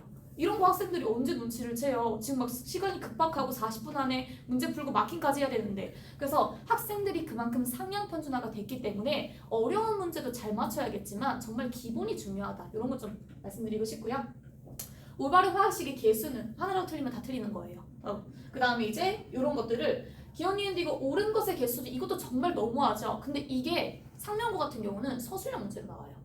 옳은 것의 개수 이거 객관식이면 그래도 20% 확률이 있는 거죠. 정말 모른다 하더라도. 근데 이거를 옳은 것을 다 쓰시오. 하나라고 틀리면 그냥 감점. 이런 식으로 문제를 내기 때문에 정말 정확하게 문제 푸는 게 중요한 시점이 됐습니다. 그래서 이런 식으로 문제 나온다는 유형 조금 가져와 봤고요. 그리고 이제 통합과학 같은 경우는 중학교 3학년 때 배운 내용을 기반으로 하고 있기 때문에 쉬워요. 근데 3년 동안 이미 가르쳤던 내용을 다시 한번 가르쳐주고 싶을 정도로 교육청이 그렇게 친절하진 않습니다. 그래서 이제 난이도를 상향시키다 보니까 고등학교 2학년 과정이랑 조금 맞닿아 있습니다. 물화생지 들어보셨죠? 그 과학탐구의 내용을 통합과학으로 하나로 뭉쳐놓은 거예요. 그래서 통합과학 수준에서 어렵게 내고 싶다? 그러면 고2 과탐에서 가져오면 됩니다. 그럼 이제 궁금해져. 그런데 저희 학생은 고등학교 1학년 학생이고 나는 보면 통합과학을 배웠는데 물리학의 문제를 내도 되나요? 됩니다. 왜냐? 중학교 1, 2, 3학년 내용이 고1 통합과학이었던 것처럼 고1 통합과학은 고등학교 2학년 내용을 담고 있어요. 사실상 내용으로 보면 중1, 중2, 중3, 고1, 고2 다 같은 거 배우고 있습니다. 난이도의 차이일 뿐인 거죠. 실제로 중등 내용을 조금 어렵게 내고 싶으면 고1 통합과학에서 가져오면 되는 것처럼요. 제가 이 문제를 왜 들고 왔냐면요. 재연고 기출문제에서 이게 19번 문제, 20번 문제 나왔어요. 19번 문제, 20번 문제 요거랑 그 다음에 11번 서술형 2번 문제가 정확하게 일치하죠. 보기까지 똑같아요. 근데 이게 물리학 모의고사 19번, 물리학 모의고사 20번 문제가 내신 문제에서 그냥 컨트롤 C, 컨트롤 V 복사 붙여넣기 나왔습니다. 그래서 저는 전체적인 중등 기반으로 내용 설명을 하고 내가 고득점을 하기 위해서는 물리학, 화학까지 선행을 시킵니다. 그래서 이런 부분 보시면 왼쪽 오른쪽 문제, 그 다음에 20번 8번 문제, 6번 그 다음에 5번 문제 정말 비슷하게 생겼는데요. 오른쪽에 있는 문제 유형은 다 화학 원문제입니다. 그 다음 왼쪽에 있는 문제는 이제 노원구 내신 기출 문제고요.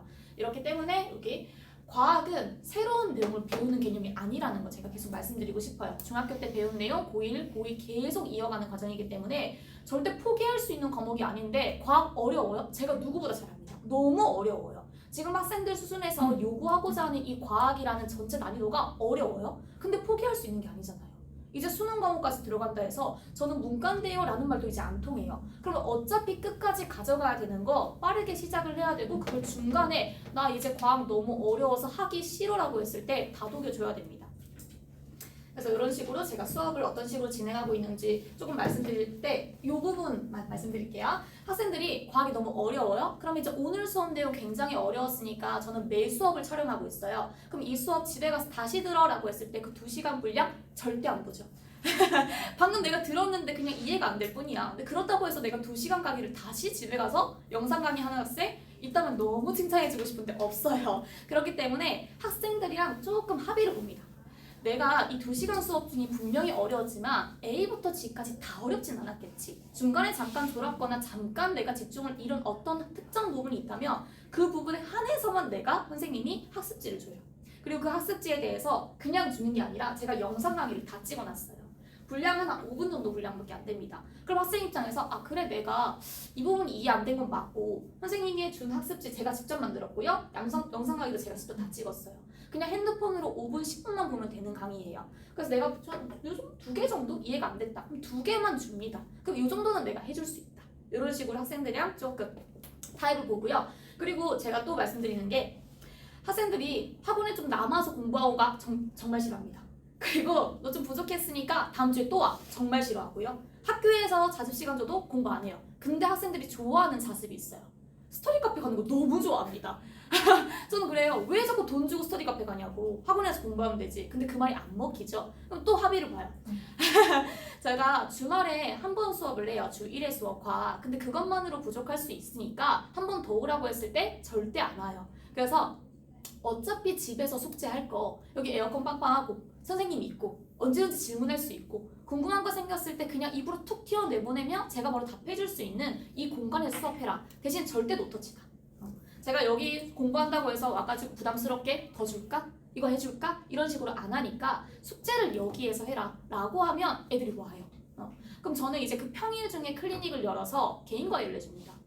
갑자기 학원에서 과외요? 과외는 따로 뭐 이거 엄청 비싸고 뭐 이런 식으로 얘기를 하는데 학생이 여기까지 와줬으면 저는 일단 부족한 부분에서 다시 보충을 선생님 설명해 주세요. 이런 것도 해줄 수 있고 내가 본인이 부족하니까 여기 와서 공부를 하는데 선생님이 도와주기까지 한다? 이런 식으로 학생들을 회유를 해요.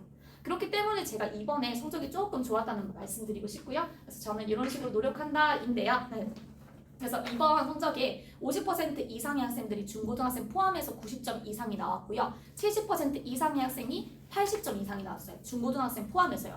고등학교는 고득점이 어려운 거 아시죠? 근데 고등학생 중에서도 이제 100점이 두 학교에서 나왔고 전체적으로 1등급 학교도 6개 학교에서 나왔어요. 저는 고등학교 과학을 융합반으로 운영합니다.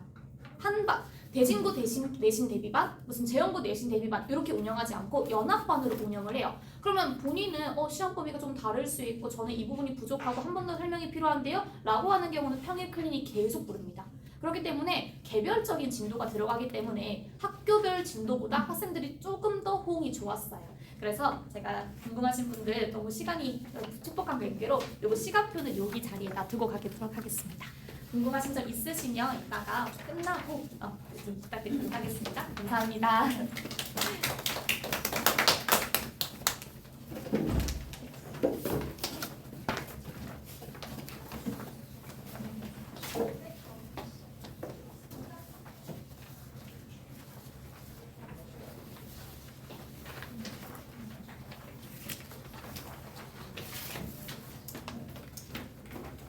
끝났고요. 언니 수학 선생님 들어오셔서 수학에 대해서 지금 중3 같은 경우에는 선행 수학을 나가고 있고 고등부 위주로 설명을 해주실 거예요. 물어보세요, 언니.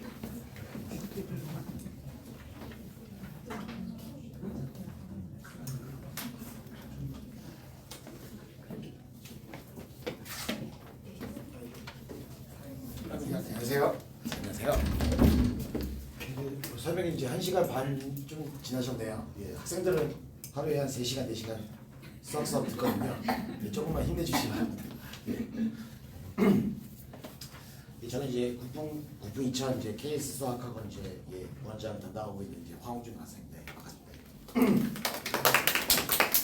근데 이제 힘드시니까 지금 좀 이제 간단하게 이제 빨리 말씀을 드리겠습니다. 이제 어머니는 이제 중학교에서 이제 고등학교 올라오면 이제 뭐 고1 어머니도 계시겠지만 3월달 시험 받고 이제 중간고사 결과도 나왔는데 3월 모의고사 딱 보게 돼요. 근데 이제 이걸 항상 말씀드리는 거는 계속 말씀을 해드려도 시험 성적이 나오면 점수 보고서 이제 깜짝 놀라고 학생들한테 많이 혼내고 싸우고 막 이런 것들이 좀 안타까워서 꼭 말씀을 드리는 건데요. 실제로 이제 고3 모의고사 보게 되면은 전국에서 1등급 받는 학생들은 모의고사는 아직까지 이제 9등급제니까요. 곧 전국에서 4% 드는 학생들이요. 중계동 교육 특구다 보니까 중계동 학교 고등학교에 진학하게 되면 4% 있는 학생들이 이미 학교에 한 25% 정도 있어요. 요번에 뭐 선덕 같은 경우는 30%가 훨씬 넘고 거의 50%의 반 정도가 3월 모의고사 1등급이다라는 얘기까지도 있는데 그만큼 잘하는 친구들이 중계동 내에 많이 모여 있어요. 예. 뭐 그런 것 때문에 이제 어쨌든 내신 5등급제라고 바뀌었다고 하더라도 그냥 3월 모의고사 중학교 때까지 공부해온 거 그냥 줄만 세워도 평가 안 하고 줄만 세워도 그냥 2등급 점수를 받을 수밖에 없는 거거든요. 그러니까 이제 잘하는 친구들이 있으니까 이제 대비를 해서 이제 좀 준비를 잘 해 나가자 이렇게 이제 좀 마음을 먹으셨으면 좋겠고요. 그리고 사실은 이제 작년 딱 정확히 작년이에요. 작년 이제 선덕 어떤 친구를 딱 받았는데 예, 잘하는 친구들이 많다고 했잖아요. 예, 내신 작년에는 9등급제였으니까요. 보통 학원 다니는 친구들은 보통 잘 못해도 한 5등급 정도 되는데 선덕이다 보니까 특이하게 8등급이었거든요. 중간고사 받은 딱 그때가. 그런데 이제 1학년 이제 마지막 때랑 2학년 중간고사 때 이제 3등급 받았어요. 예, 공부를 좀 꾸준히 잘 해오면 해가면 이제 대비는 할 수 있다. 이제 그렇게 생각해 주시면 좋겠고요. 그럼 이제 고등학교 이제 중학교 때에 비해서 이제 고등학교 올라오면 이제 왜 학생들이 이제 힘들어지느냐? 예.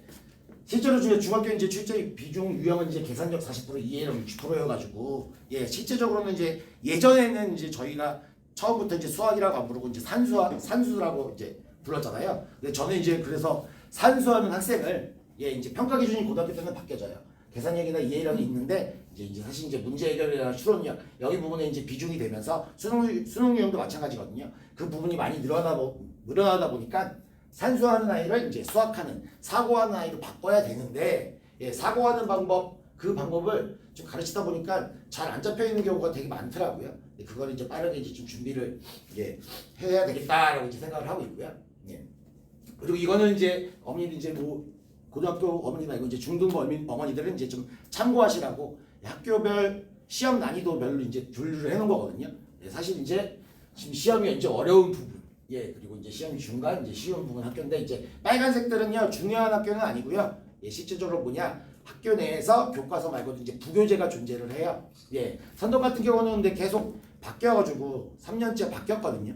그래서 저번에 이제 2년 전에까지만 해도 부교재랑 연계를 해서 많이 냈는데 예, 요 최근에 2년은 부교재가 바뀌기도 했지만 연계성은 좀 떨어지고 있어가지고 예, 뭐 그런 건데 어쨌든 이제 부교재는 좀 많이 반복해서 이제 풀면서 예, 이제 사고하는 방법 이제 익히면 되는 거고요. 대진이나 재영 같은 경우는 이제 올림포스, 대진이도 올림포스 이제 쓰고 있고요.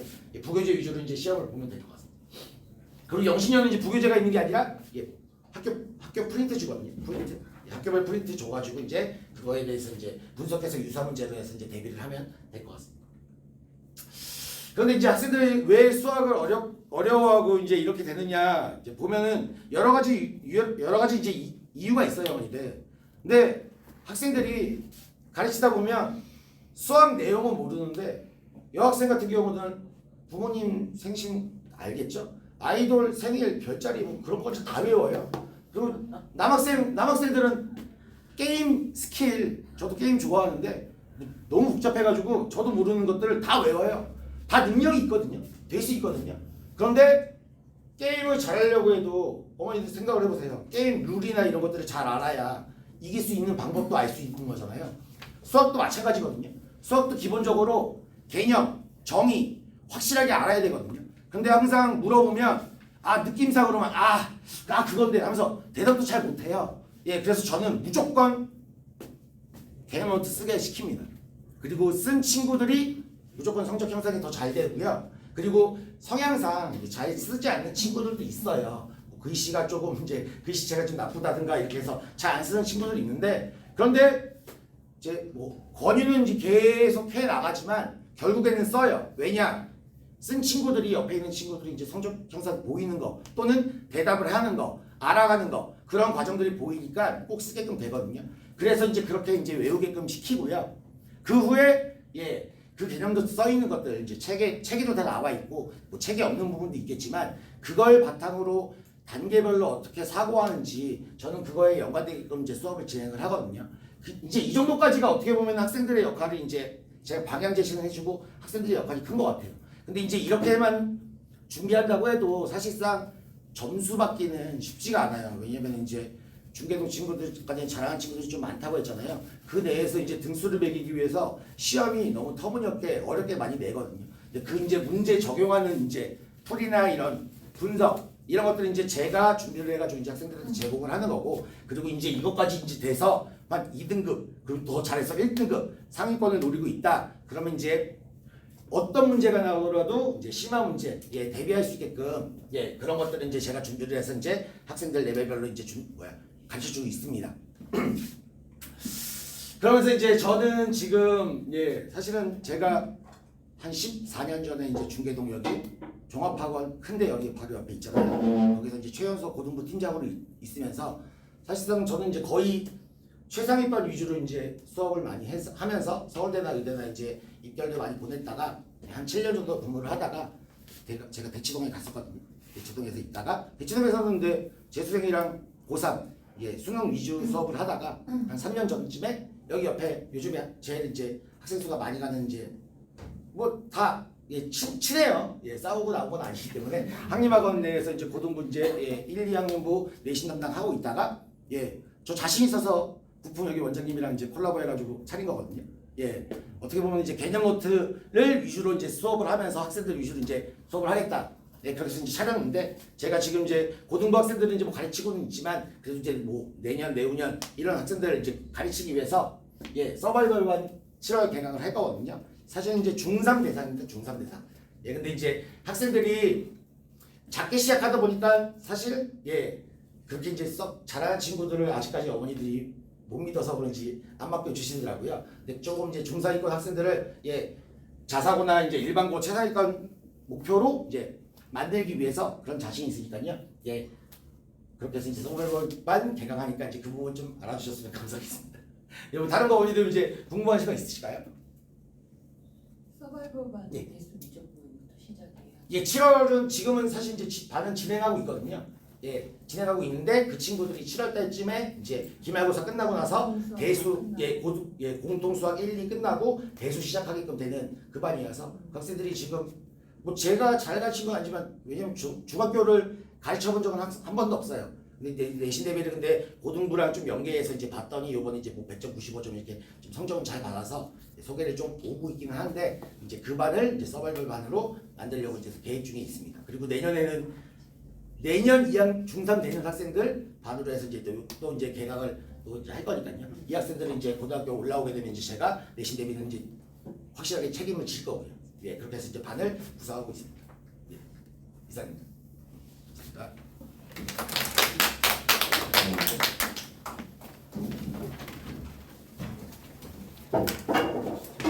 네, 어머니 하시지 마시고 좀 기다려주세요. 이번에는 국어 저희가 이제 국어잖아요, 언니. 국어에 대해서 이제 중학교부터 고등학교까지 설명을 해드릴 건데 아무래도 고등학교 설명을 들으시면 이 순서적으로 조금 이해가 되실 거예요. 그래서 고등부 어머니들도 계시지만 중등부 어머니들도 들으시면 도움이 되시니까 끝까지 듣고 가세요, 언니. 네, 요것만 켜고 바로 시작하도록 하겠습니다. 잠시만요.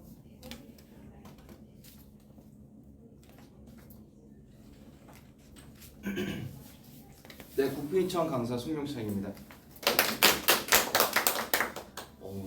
학생들도 2시간 앉아있기 힘든데 최대한 빨리 중요한 것만 짚어서 설명드리도록 하겠습니다. 우선 제가 안내드릴 것은 이번 연도 입시 변화 관련해서 간단하게 말씀을 드릴 거예요. 그 첫 번째 타임 때 입시 관련해서 조금 얘기를 들으셨을 텐데 고등 교과에 들어가면서 어떻게 바뀌느냐, 그리고 그렇게 바뀌기 때문에 어떻게 준비를 해야 되느냐, 요거에 대한 말씀을 조금 드리도록 하겠습니다. 그리고 저희 커리큘럼 내신과 정규를 간단하게 안내드리고 간단하게 질의응답 받고 그리고 끝내게 될 텐데 가장 먼저 이제 입시 정책 바뀌는 부분은 크게 3가지로 나눌 수가 있을 것 같습니다. 내신이 바뀌는 거, 5등급 체제로 바뀌기도 하고, 그리고 이제 수능 선택 과목이 없어지는 것들, 그리고 선원 수령 평가가 확대되는 것들, 요렇게 3가지를 조금 말씀을 드릴 수 있을 것 같아요. 그래서 이제 5등급제 같은 경우에는 이미 발표가 다 그 교육청에서 나온 자료잖아요. 요거는 보시면은 이제 석차 등급을 5개의 등급으로 만들겠다, 이렇게 이제 발표가 났고 실제로 지금 중간고사 본 친구들이 등급을 그렇게 받았어요. 물론 이제 중간고사 점수만으로는 등급이 안 나오죠. 중간고사랑 기말고사랑 수행평가랑 이렇게 3개를 해서 이제 나오는데 등수는 나오니까 학교 선생님들이 몇 점 이상부터는 10% 안에 든 거다라고 간단하게 얘기를 해주십니다. 그러면 그 친구들이 나 몇 등이니까 1등급 안에 들었구나. 근데 그게 조금 많이 넓어졌어요. 아시다시피 이게 넓어지다 보니까 크게 변별력이 없다라는 얘기를 많이 들으셨을 거예요. 그런 부분들을 조금 생각을 해주셔야 될 것 같고요. 그리고 이제 두 번째로 체크를 해야 되는 게 이 교과목에서 이제 5등급 체제로 나뉘게 되면서 같이 바뀐 게 수행평가 비율이 많이 늘어났습니다. 지금 제가 그 수행평가 비율이 큰 학교를 예시를 들 건데 월계고등학교 제가 이제 이번에 중간고사 1명 빼고 다 1등급이에요. 10명 가까이 되는데 1명 빼고 다 1등급인데 문제는 아이들한테 얘기하면서 야 너네 1등급 받는다고 중요한 게 아니야. 중간고사 때 그냥 중요한 게 아니야. 너네 수행평가 나오는 대로 바로바로 쌤한테 보내. 이렇게 얘기를 해요. 왜냐? 수행평가 비율이 6대 4예요. 수행평가가 60%고요. 그리고 기말고사 20%, 중간고사 20%예요. 그러니까 수행평가에 대한 비율을 조금 올려서 학생들이 이제 그 시험에 대해서 막 의존하지 않겠다 이런 얘기를 조금 하게 되는 거고요. 그 다음에 이제 두 번째로 수능 선택 과목이 없어진다 같은 경우에는 크게 이것만 생각하시면 됩니다. 선택이 화법, 작문, 언어와 매체 이렇게 나뉘었잖아요. 여기서 언어가 문법이에요. 그러면 문법을 고를 수가 있어요. 지금 고등학교 2학년까지는. 근데 개편되고 나서 화법, 언어, 독서, 작문, 문학 이번에 이제 그 나라에서 이렇게 시험 문제 낼 거예요 하면서 이제 그 예시 문항을 줬어요. 예전에도 한번 예시 문항을 줬었는데 그게 이제 고등학교 3학년 그 내신 범위에도 들어가기도 하고 막 그랬었는데 한 번 더 이제 예시 문항이 나왔습니다. 그래서 요거는 검색하면 다 나옵니다. 네, 한번 찍어가셔도 되고요. 자, 그래서 여기에서 이제 중요한 건 언어 문제를 봤는데 문법 문제를 봤는데 문법 문제가 이제 4문제 정도가 나오고요. 그리고 기존의 문법 문제랑 유사하게 나와요. 그 기존의 문법 문제랑 유사하게 나온다는 얘기는 무슨 뜻이냐? 학생들이 기본적으로 학교에서 배운 개념을 가지고 활용해서 문제를 풀되 문제 풀이에 시간이 오래 걸리는 문제가 나왔습니다. 보기 유형이.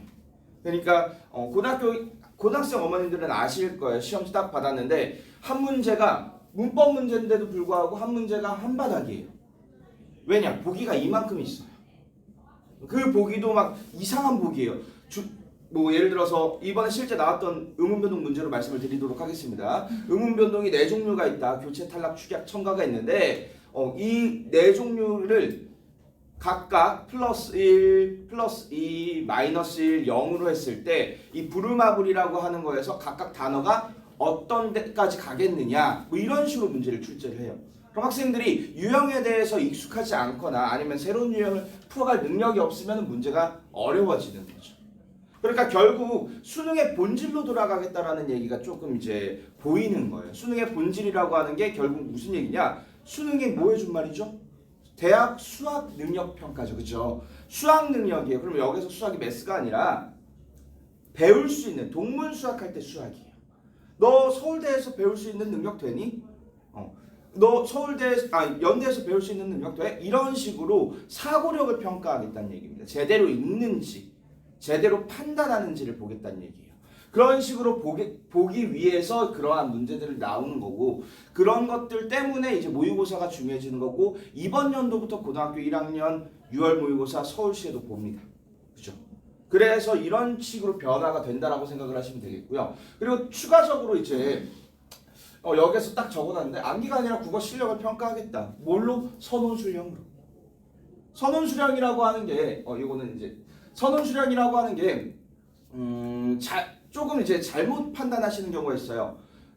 논술에는 정답이 있을까요? 없을까요? 있죠. 그죠? 없지 않습니다. 있습니다. 왜 있냐? 논술에 정답이 없으면 논술로 대학을 못 가요. 객관적인 평가 기준이 돼야 되잖아요. 그럼 논술에 왜 그 정답이 없다라고 생각을 하시냐면 논술은 가점제가 아니라 감점제입니다. 요 조건을 지켰느냐? 이 주제로 나왔느냐? 그러니까 주제도 찬성 반대도 정해져 있어요. 어떤 게 정답인지. 실제로 연대 논술을 제가 간혹 가다가 심심하면 풀어요. 물론 수리 논술은 못 풀고요. 그래서 이제 연대 논술 푸는데 이거는 보기 1에 제시문 1, 제시문 2, 제시문 3 이렇게 해서 영어로 된 신문 하나 있고 재작년에는 이제 정의란 무엇인가 그 원문 이렇게 나왔더라고요. 그거 이렇게 해가지고 요 논지로 봤을 때 이 사례에 대해서 어떻게 판단해야 되느냐 이런 식으로 물어봐요. 그럼 당연히 이 논지로 봤을 때는 찬성이겠구나. 그러니까 정답이 나오는 거죠. 그럼 거기에서 감점 한 번 나오는 거예요. 찬성을 안 했다면. 그런 식으로 문제를 낼 때 모든 교사가 전문적인 평가 영향을 가질 수 있도록 집중 지원을 하겠다. 이 얘기가 무슨 얘기냐면 조건을 잘 달게끔 교육하겠다는 얘기예요. 문제를 낼 때 이런 조건대로 써야지만 정답이다. 아니면 감점이다. 이런 식으로 낸다는 얘기죠. 특히 고등학교 1학년 어머님들 이번에 중간고사 조금 쉬웠어요. 그죠? 중간고사 굉장히 쉬웠는데 그렇기 때문에 기말고사 때 변별력을 주려고 하겠죠. 애들 줄 세워야 돼요. 그죠? 안 그러면 1등급이 없어지는 학교도 있어요. 그러다 보니까 거기에 대해서 어떤 식으로 이제 변별력을 주느냐. 논술형 문제 주고요. 거기에다가 조건 많이 집어넣습니다. 그러면 조건 세분화해서 집어넣으면 학생들이 줄이려고 쭉 서겠죠. 감점 1점씩. 그리고 하나 더 객관식 문제에서도 소수점, 배점이 조금 많이 달라집니다. 보통 이제 4.2, 4.5, 4.8, 3.9 이렇게 네 종류의 점수대가 근데 그 점수를 여러 개를 만들어 놓으면 어떤 문제를 틀렸느냐에 따라서 등급이 달라져요. 그죠? 그런 식으로 이제 학생들 중간고사가 쉬웠으면 조금 달라지게 만들어질 텐데 그 중에 하나가 이제 논술형이다라고 생각을 하시면 될 것 같습니다. 그래서 논술형이 조금 많이 중요해지고 학생들이 어떻게 쓰느냐가 조금 중요해져요. 사실 근데 우리 애는 어떻게 쓰는지 글을 정말 못 쓰는데 어떡하죠? 이거 생각하셔야 돼요. 위아래를 지금은 위아래로 대결하지 않아요. 옆에 있는 애들이랑 대결해요. 그죠? 그러니까 정책을 막 바꿀 수 있는 거예요. 그죠? 밑에 학년들은 다 똑같이 쓰기 연습 준비할 겁니다. 같이 쓰기 연습 준비하셔야 되고 고등학교 1학년 학생들, 중학교 3학년 학생들은 쓰기 연습하기는 조금 늦었어요. 그죠? 물론 하면 안 된다는 아니에요. 하면 좋죠. 근데 그 전에 수학해야 되죠. 그죠? 과학해야 되죠. 그죠? 그렇기 때문에 수학까지 시간을 뺏을 필요는 없어요. 그 대신 추가적으로 얘가 이제 나 쓰기 조금 더 연습할래 하면은 지원 정도는 가능한 거고. 근데 그거보다는 문제 풀이에다가 조금 집중을 하셔야 되는 거고. 그러니까 옆에 있는 아이들이랑 싸우기 때문에 따라가되 조금만 더 깊게 공부한 이런 유형이 나올 수 있기 때문에 이런 것까지 같이 대비하자라고 생각을 하시면 될 것 같아요. 그래서 결국에 정리하자면 이거는 이제 넘어가도록 하겠습니다. 자, 정리하자면 내신 같은 경우에는 바뀌게 되면서 1등급 놓치면 조금 많이 치명적일 거다. 이따가 제가 영신여고도 담당을 하니까 영신여고 그 간담회 자료 보여드리면서 등급컷 관련해서 한번 말씀을 드릴 거예요. 그때 조금 이제 놀라실 겁니다. 어찌됐든 1등급 놓치면 조금 많이 힘들 거고 특목자사는 그러면 1등급 받기가 특목자사는 힘들어질 텐데 왜 쏠리느냐? 결국엔 특목자사로 쏠리는 이유는 1등급을 놓치더라도 결국에 이제 Z점수라고 옛날엔 불렸어요. Z점수라고 옛날엔 불렸는데 결국 이제 표준 편차로 이득을 볼 수 있는 학교이기도 하고 그리고 추가적으로 문제 내신 준비를 하면서 정시도 같이 준비가 되니까 그런 쪽으로 많이 쏠리게 된다.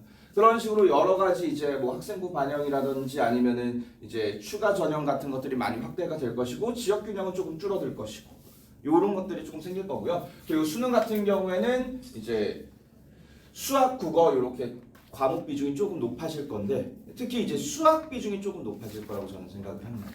수학 비중이 조금 높아질 거예요. 그래서 미리 고등학교 입학 전이라면 이 학생을 어떻게 보낼 것이냐, 어디로 보낼 것이냐 요거에 대한 전략을 조금 세워놓는 게 많이 유리하실 거예요. 특히 어디로 보낼 것이냐는 대학을 정하는 게 아니라 과를 정하셔야 됩니다. 진로를 정하셔야 돼요. 그래서 이런 과로 갔을 때 이런 걸 원하니까 이런 과로 보내자. 그러면 이런 과로 보내기 위해서 이런 활동을 시키자가 되셔야 돼요. 그렇게 해야지 대학을 잘 가요. 왜냐면 아까 전에 말씀드렸다시피 내신 변별력 떨어졌다 그랬잖아요. 그러면 내신 성적은 받아오겠죠. 잘 받아오면 그거 활용 어떻게 하죠? 추가적인 학종으로 활용을 해요. 그러니까 학생부 교과가 의미가 없어졌어요. 무슨 얘기냐면 뭐 아예 의미가 없진 않습니다. 그 학생부 교과를 보고 들어갈 수도 있어요. 몇몇 학교들은. 근데 어디를 보시면 되냐? 대학 입시의 가장 핵심 정중한 건 어딜까요? 서울대죠.